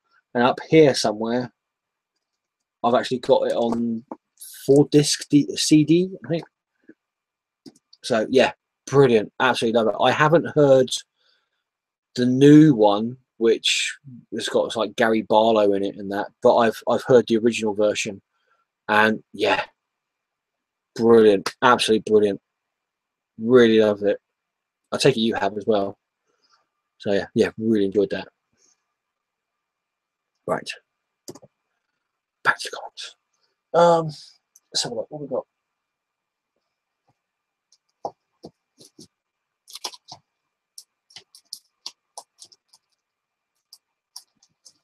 Let's do this lot first. A and B, comic companies with letters beginning A and B. From Avatar, we have got the Garth Ennis and John McCree Dick's End of Time number 4. Not the offensive cover. I don't know whether Forbidden Planet have stopped getting the offensive covers for these or not, but there you go. There's on. From Boom Studio, issue 4 of The Empty Man. Really good miniseries, this. Really, really good. I wasn't actually going to pick this up, and then it was just sat there on the shelf, sort of staring at me, sort of like giving me this like listful look, as if to say, you know, you want to buy me. It's issue 1 of Dan Abnett's Wild's End, which I haven't read this yet, but I can only describe from what I've read of the blurb and certain reviews and that this is a cross between War of the Worlds and The Wind in the Willows, or if you're that way inclined, The Animals of Farthing Wood, which probably wouldn't be too much like this because they weren't anthropomorphic in that cartoon. But Wind in the Willows, there was definitely anthropomorphic animals. So yeah, War of the Worlds meets Wind in the Willows, I could probably say this as. Cool stuff.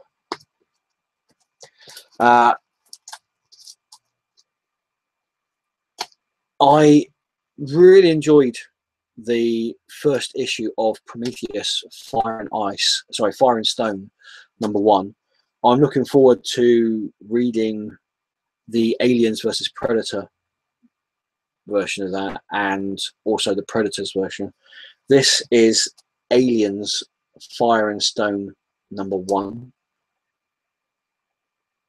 Yeah, I think that's cover A on there. I've actually got the other cover, to cover B, turning up as well, so hopefully that'll be here Monday morning. Then we have, oh, excuse me, I'm yawning and I'm just about to say a really, really good series, but it is a really good series. I'm only yawning because I'm tired, and it's coming up to about 20 past midnight here.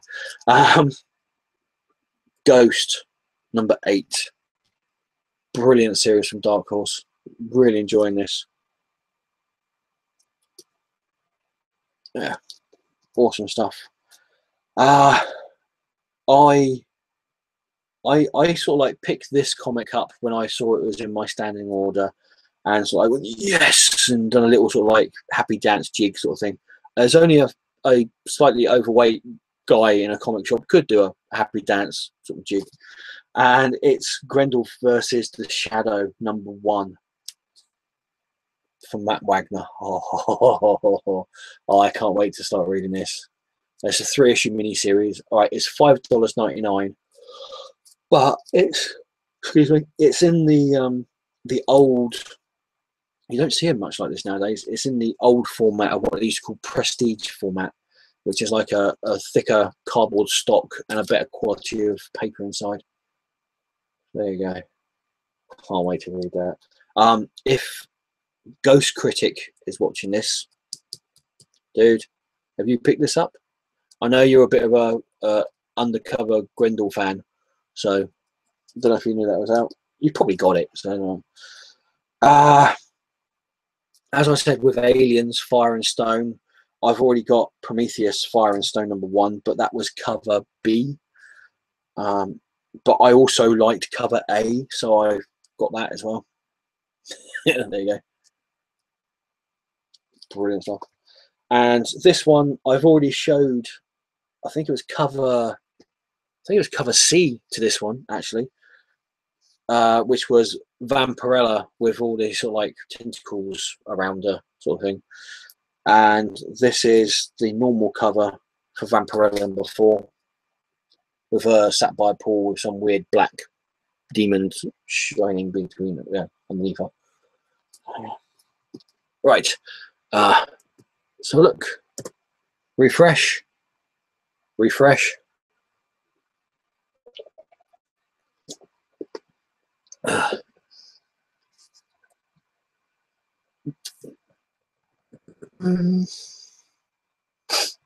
go to the top.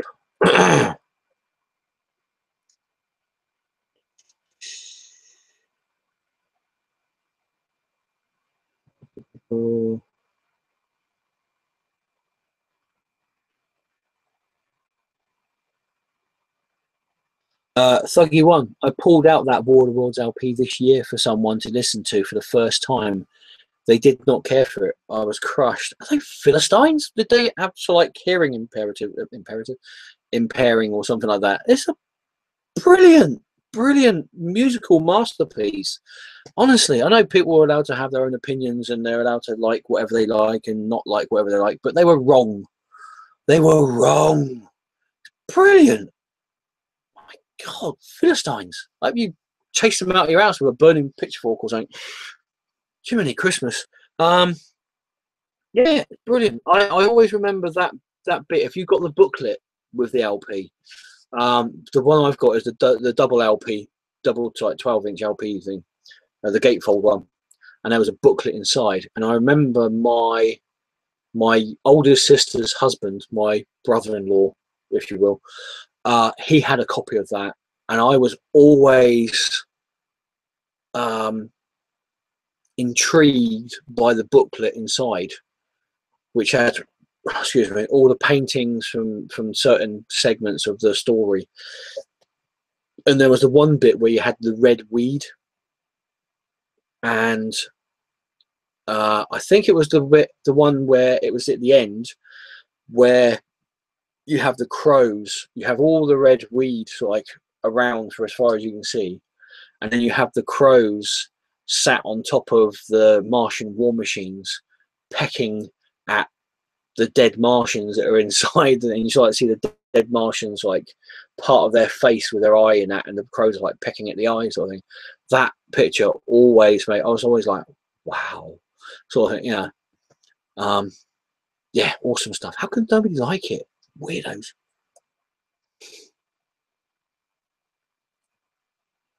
Kamikaze Guy, I had been reading Soups and thought it was okay at best, but JRJ really has a problem doing faces. They just look odd. Oh, they do. I don't know what it is. I don't know.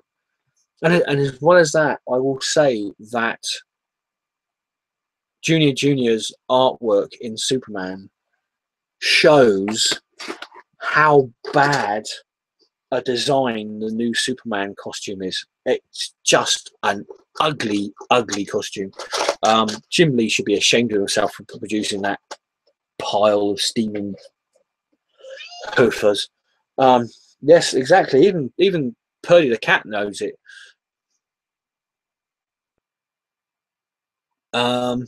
Yeah.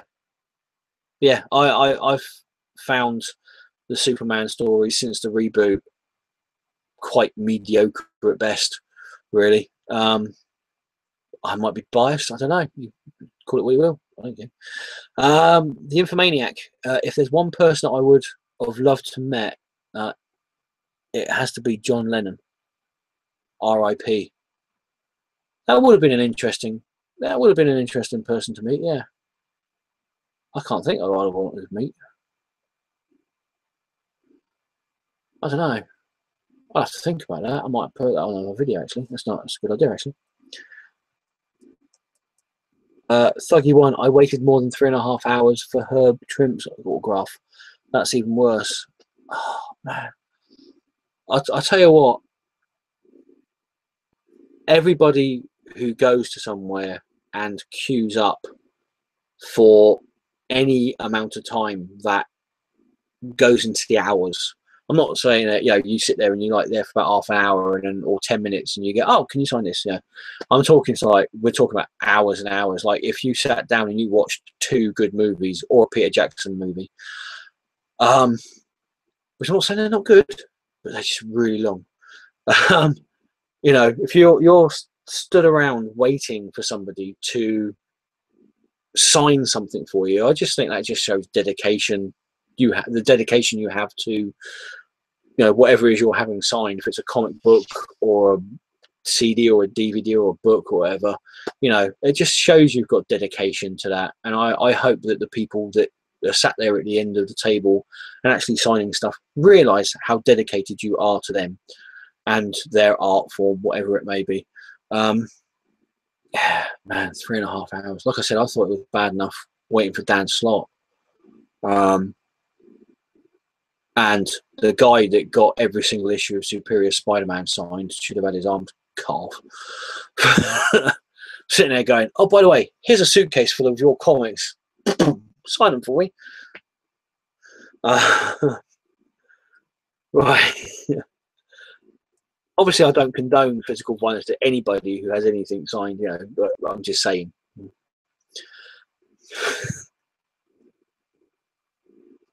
Right, that's it for that. Like, in the next comic book convention, people go, you brought more than 5 comics. Limbs going everywhere. And no, don't do it. Don't do it. Seriously. No, no, no, don't do it. Don't do it. Let's have a look.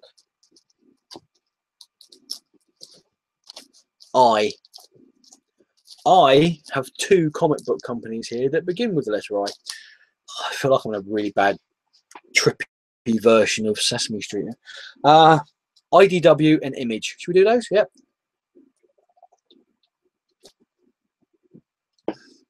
Okay, here we go. Dr. Monkeybot. This one's for you, dude. I'm sure you know about it. Are you getting it? Did you get this one?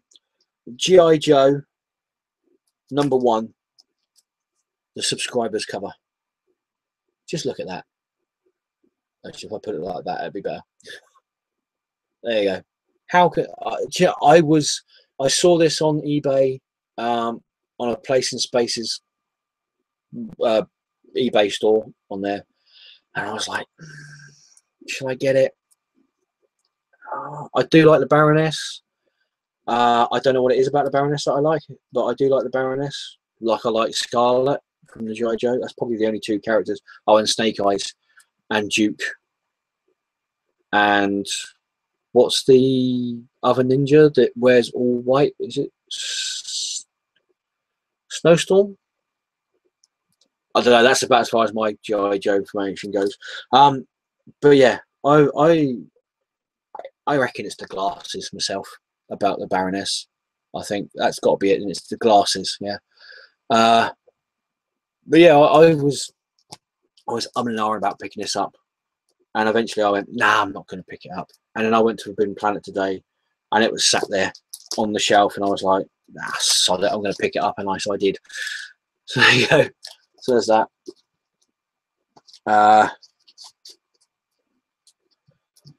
Judge Dredd, Anderson PSI Division, #2, cover A. There you go. I have no problem. I will say this, no matter how much alcohol I've had in my system, whether it's 0 or 24,000 milliliters of it, I've always had a thing about Judge Anderson.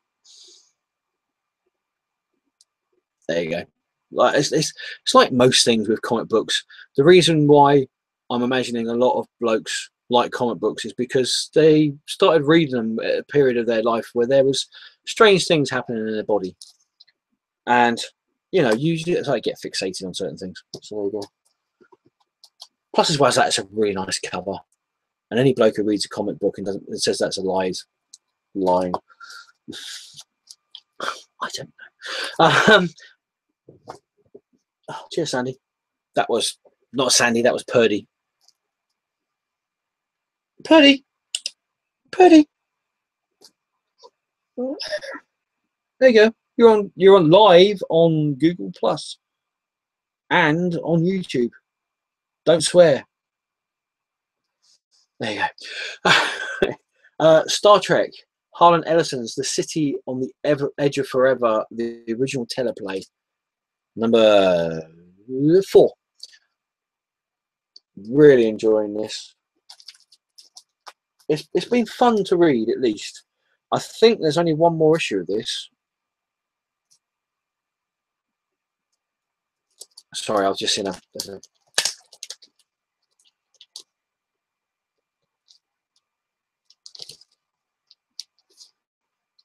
there's this little white thing in there that must have been a bit of backing board. I had to get rid of it. It was bugging me. But yeah, really enjoying that. I'm sure there's only one more issue of this to go, but cool stuff.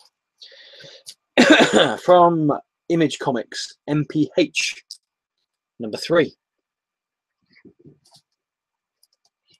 Will you stop jumping around? Outcast, #4. What are you doing? Yeah, what are you doing? Never work with children and animals.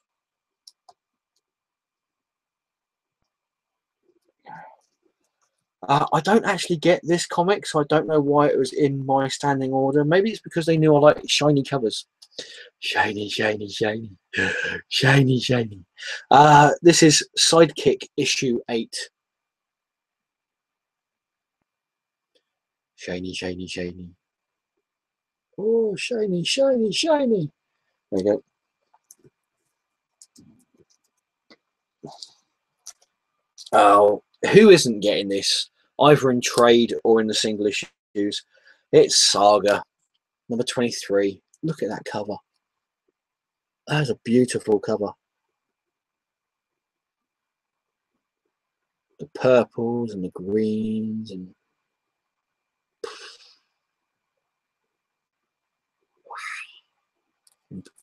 sorry, I just had a flashback then. Sorry. And finally from Image Comics, this series seems to have people divided. Not necessarily 50-50, sort of like 25-75. Trees, War Analysis Trees. I'm actually enjoying it personally. I think it. What is it? This is issue 5 of this. I think issue 3 and 4. It sort of lost its way a bit, but I'm hoping issue 5 will bring it back to where it was. Right. More comments, and then the last lot of comics.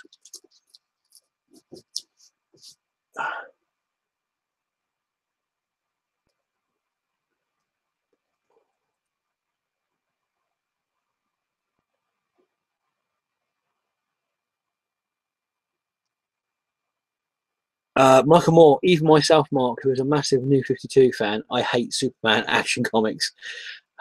Like I said with the Superman Doomed number 2, I'm hoping that they're going to use the possible event that's happening early next year that's going to be celebrating the 30th anniversary of another event that happened in DC's history, which sort of like sorted everything out and helped things along. I'm hoping that they're going to use that to take what little good came out of the New 52 and incorporate that into what was from the pre-universe to actually make a much better universe than it is now, which basically means you don't have a whiny snot-nosed little prat that's being Superman, basically a bit like the Man of Steel movie. What?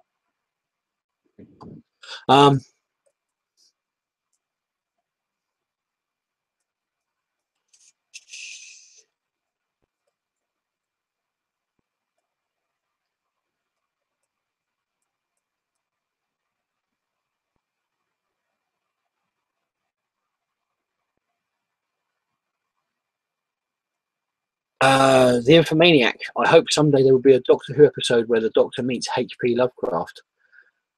Well, there is possibilities. I know there was the episode where he met Charles Dickens, which was the Ninth Doctor Christopher Eccleston story, and there was also the less talked about Colin Baker story where he met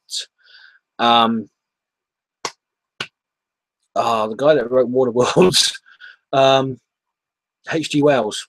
He met H.G. Wells in one of the episodes, which I can't remember the story of. I think it was voted actually the worst Doctor Who episode ever, or the worst Doctor Who story ever. So anything's possible. Anything is possible with Doctor Who. It's one of the reasons why I like it. And also from the Infomaniac, there's a horror film directed by John Carpenter called In the Mouth of Madness. The film pays homage to Lovecraft's work. Do you know, I don't know if I've actually seen the John Carpenter one, but I know I'm sure I've seen In the Mouth of Madness. It's like a low budget one that was made after the John Carpenter one. Sort of fairly recent. I'm sure I've seen that one. But yeah, I like H.P. Lovecraft, so that's cool. Right. One more sip.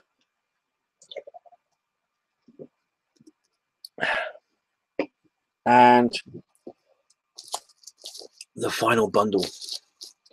Oh, look, talking about Doctor Who, we have got the Forbidden Planet exclusive variant of Doctor Who, the 10th Doctor, #1.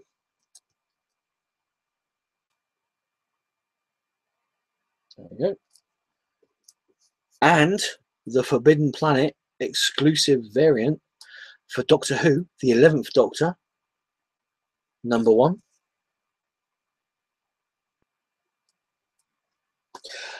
And we have got the regular cover for Doctor Who, the 11th Doctor, #2, which I think these are all beautifully painted, these ones.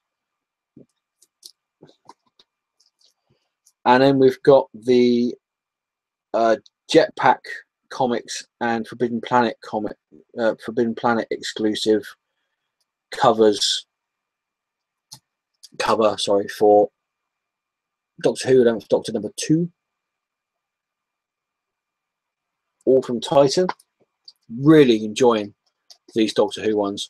I must say that the IDW Doctor Who comics were a little bit hit and miss for me. You'd get one set that was really good. The two sets of Doctor Who stories that I can say from IDW, which were absolutely brilliant, was the Doctor Who and Star Trek Next Generation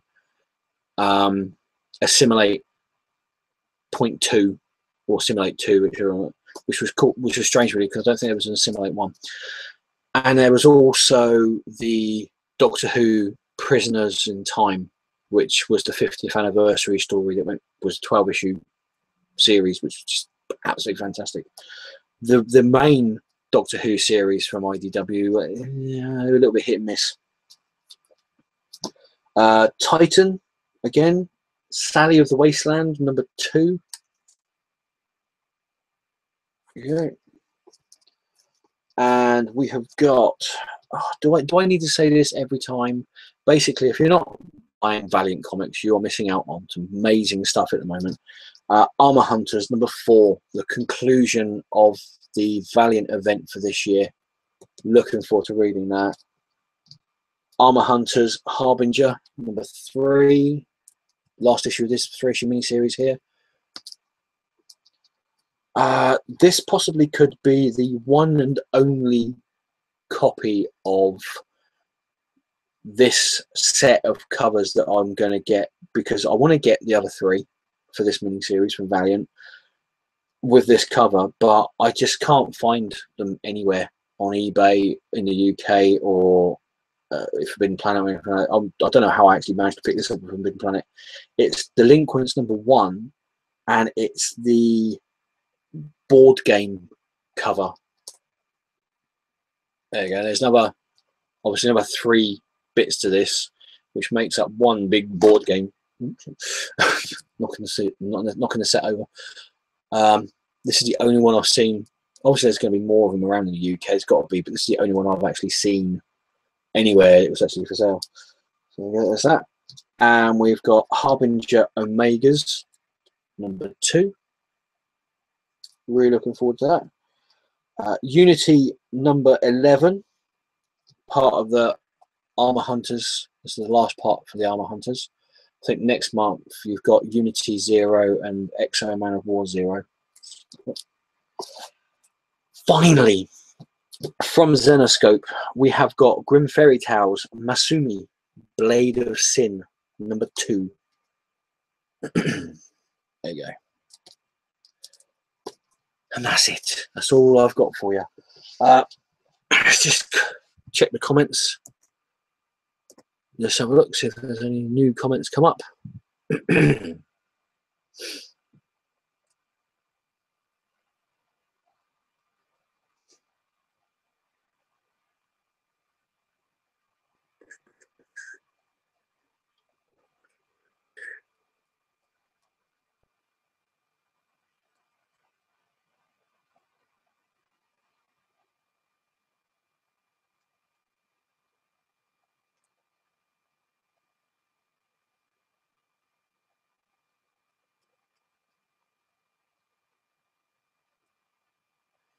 Buggy One, beautiful cat. She is, isn't she? I don't know if you've heard the story. I inherited her. Well, inherited would mean that the people that owned her before actually aren't here anymore. but they're still alive. She was my niece's cat, but she's got 3 dogs as well, and from what I understand, she's sort of like a little bit skittish, and she is the epitome of the phrase "scaredy cat," which I don't think she minds me saying, because she probably doesn't understand what I'm saying anyway. But yeah, she was basically threatened every day by the 3 dogs my niece had, to the point of they actually thought they actually might eat her. I think that might have been an overstatement on their behalf, but yeah. So I took her in. We've adopted her. It shows you how much of a scaredy cat she is. She is scared of her own shadow, not literally, and also she's scared of Kirby the ferret. The ferret, which is probably half, if not less, the size of her. She will run when we get him out of the cage, or she's getting better. We'll stick them on the sofa and they'll sniff each other and that. But if Kirby starts sniffing too much of her face, she'll just meow and run off. She's gone. So there you go. We're hoping to bring her out of her shell and get her, you know, a little less scared. Hopefully she realizes that she's in a nice quiet home now with no other animals apart from a crazy ferret that comes out every now and then. So, but yeah, she is a very nice cat. Very cuddly as well when she finally gets up to you. She likes to push herself right up against you and sort of like, so you're almost forced to smooth her sort of thing. So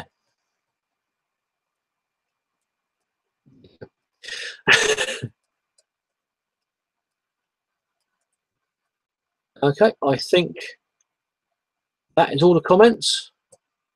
I'll just refresh this one more time because last time I said this, I refreshed it and there was about 5 comments afterwards.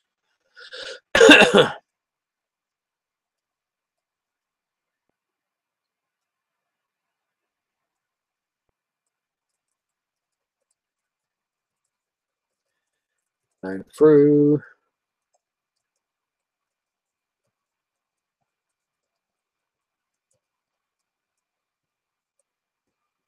Oh, that's it. That's all the comments. Right, let's get onto a screen which I can see what's going on.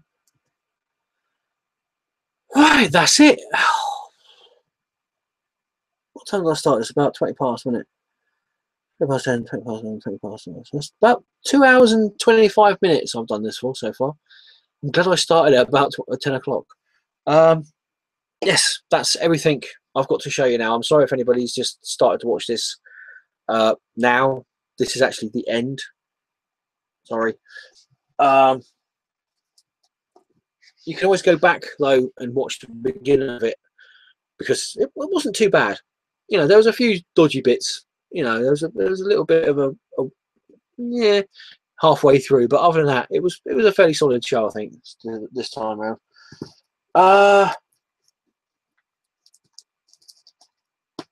That I think that's everything I've got to show you guys. Yeah, I think that's it. That just leaves me to say thank you everybody for watching this video, watching this show live, and anybody who may watch this video later on. I will be doing, I suppose you could say, an unwrapping of these Doctor Who things that I picked up from Forbidden Planet today. That will be recorded, so I'll put it up at some point later on in the week. And also, wherever they are, the posters that I were given as well by the guys at Forbidden Planet, I'll show them in the same video as well. If you've got any comments about the stuff that I've shown in this video, I am not the be-all and end-all for information on comic books and Doctor Who and anything. Oh, seriously, I ain't. There are people out there that know a billion times more stuff than I do. So if you've got any comments about the stuff that I've shown on this video, feel free to comment in the comment section down below. That's sort of like self-explanatory, really. Or if you just want to say hi, just say hi down there. What was it? Subscribe. Always good if you enjoyed this video. even if it goes on for about 2.5 hours. If you enjoy the video, please feel free to subscribe. English is my first language, eh? If you like the video, thumbs up. Always good thumbs up. If you didn't like the video, feel free to thumbs down. It's a free country, it's a free world, most parts anyway.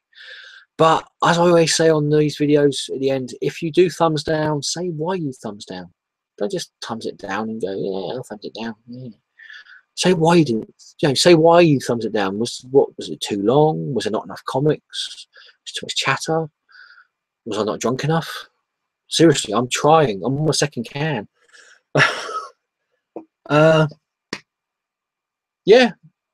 Soon put a video up with those Doctor Who thingies and posters and whatnot and such and sundry. I'm sure there's going to be another video in another couple of weeks' time to show you guys, another live haul video to show you guys what I've picked up, probably in about 2 weeks' time again.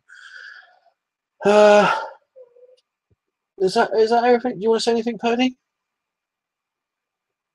No, you're just going to sit there, look furry and yawn. I don't blame you. I think it's time for bed. Like Zebedee said, I think it's time for bed.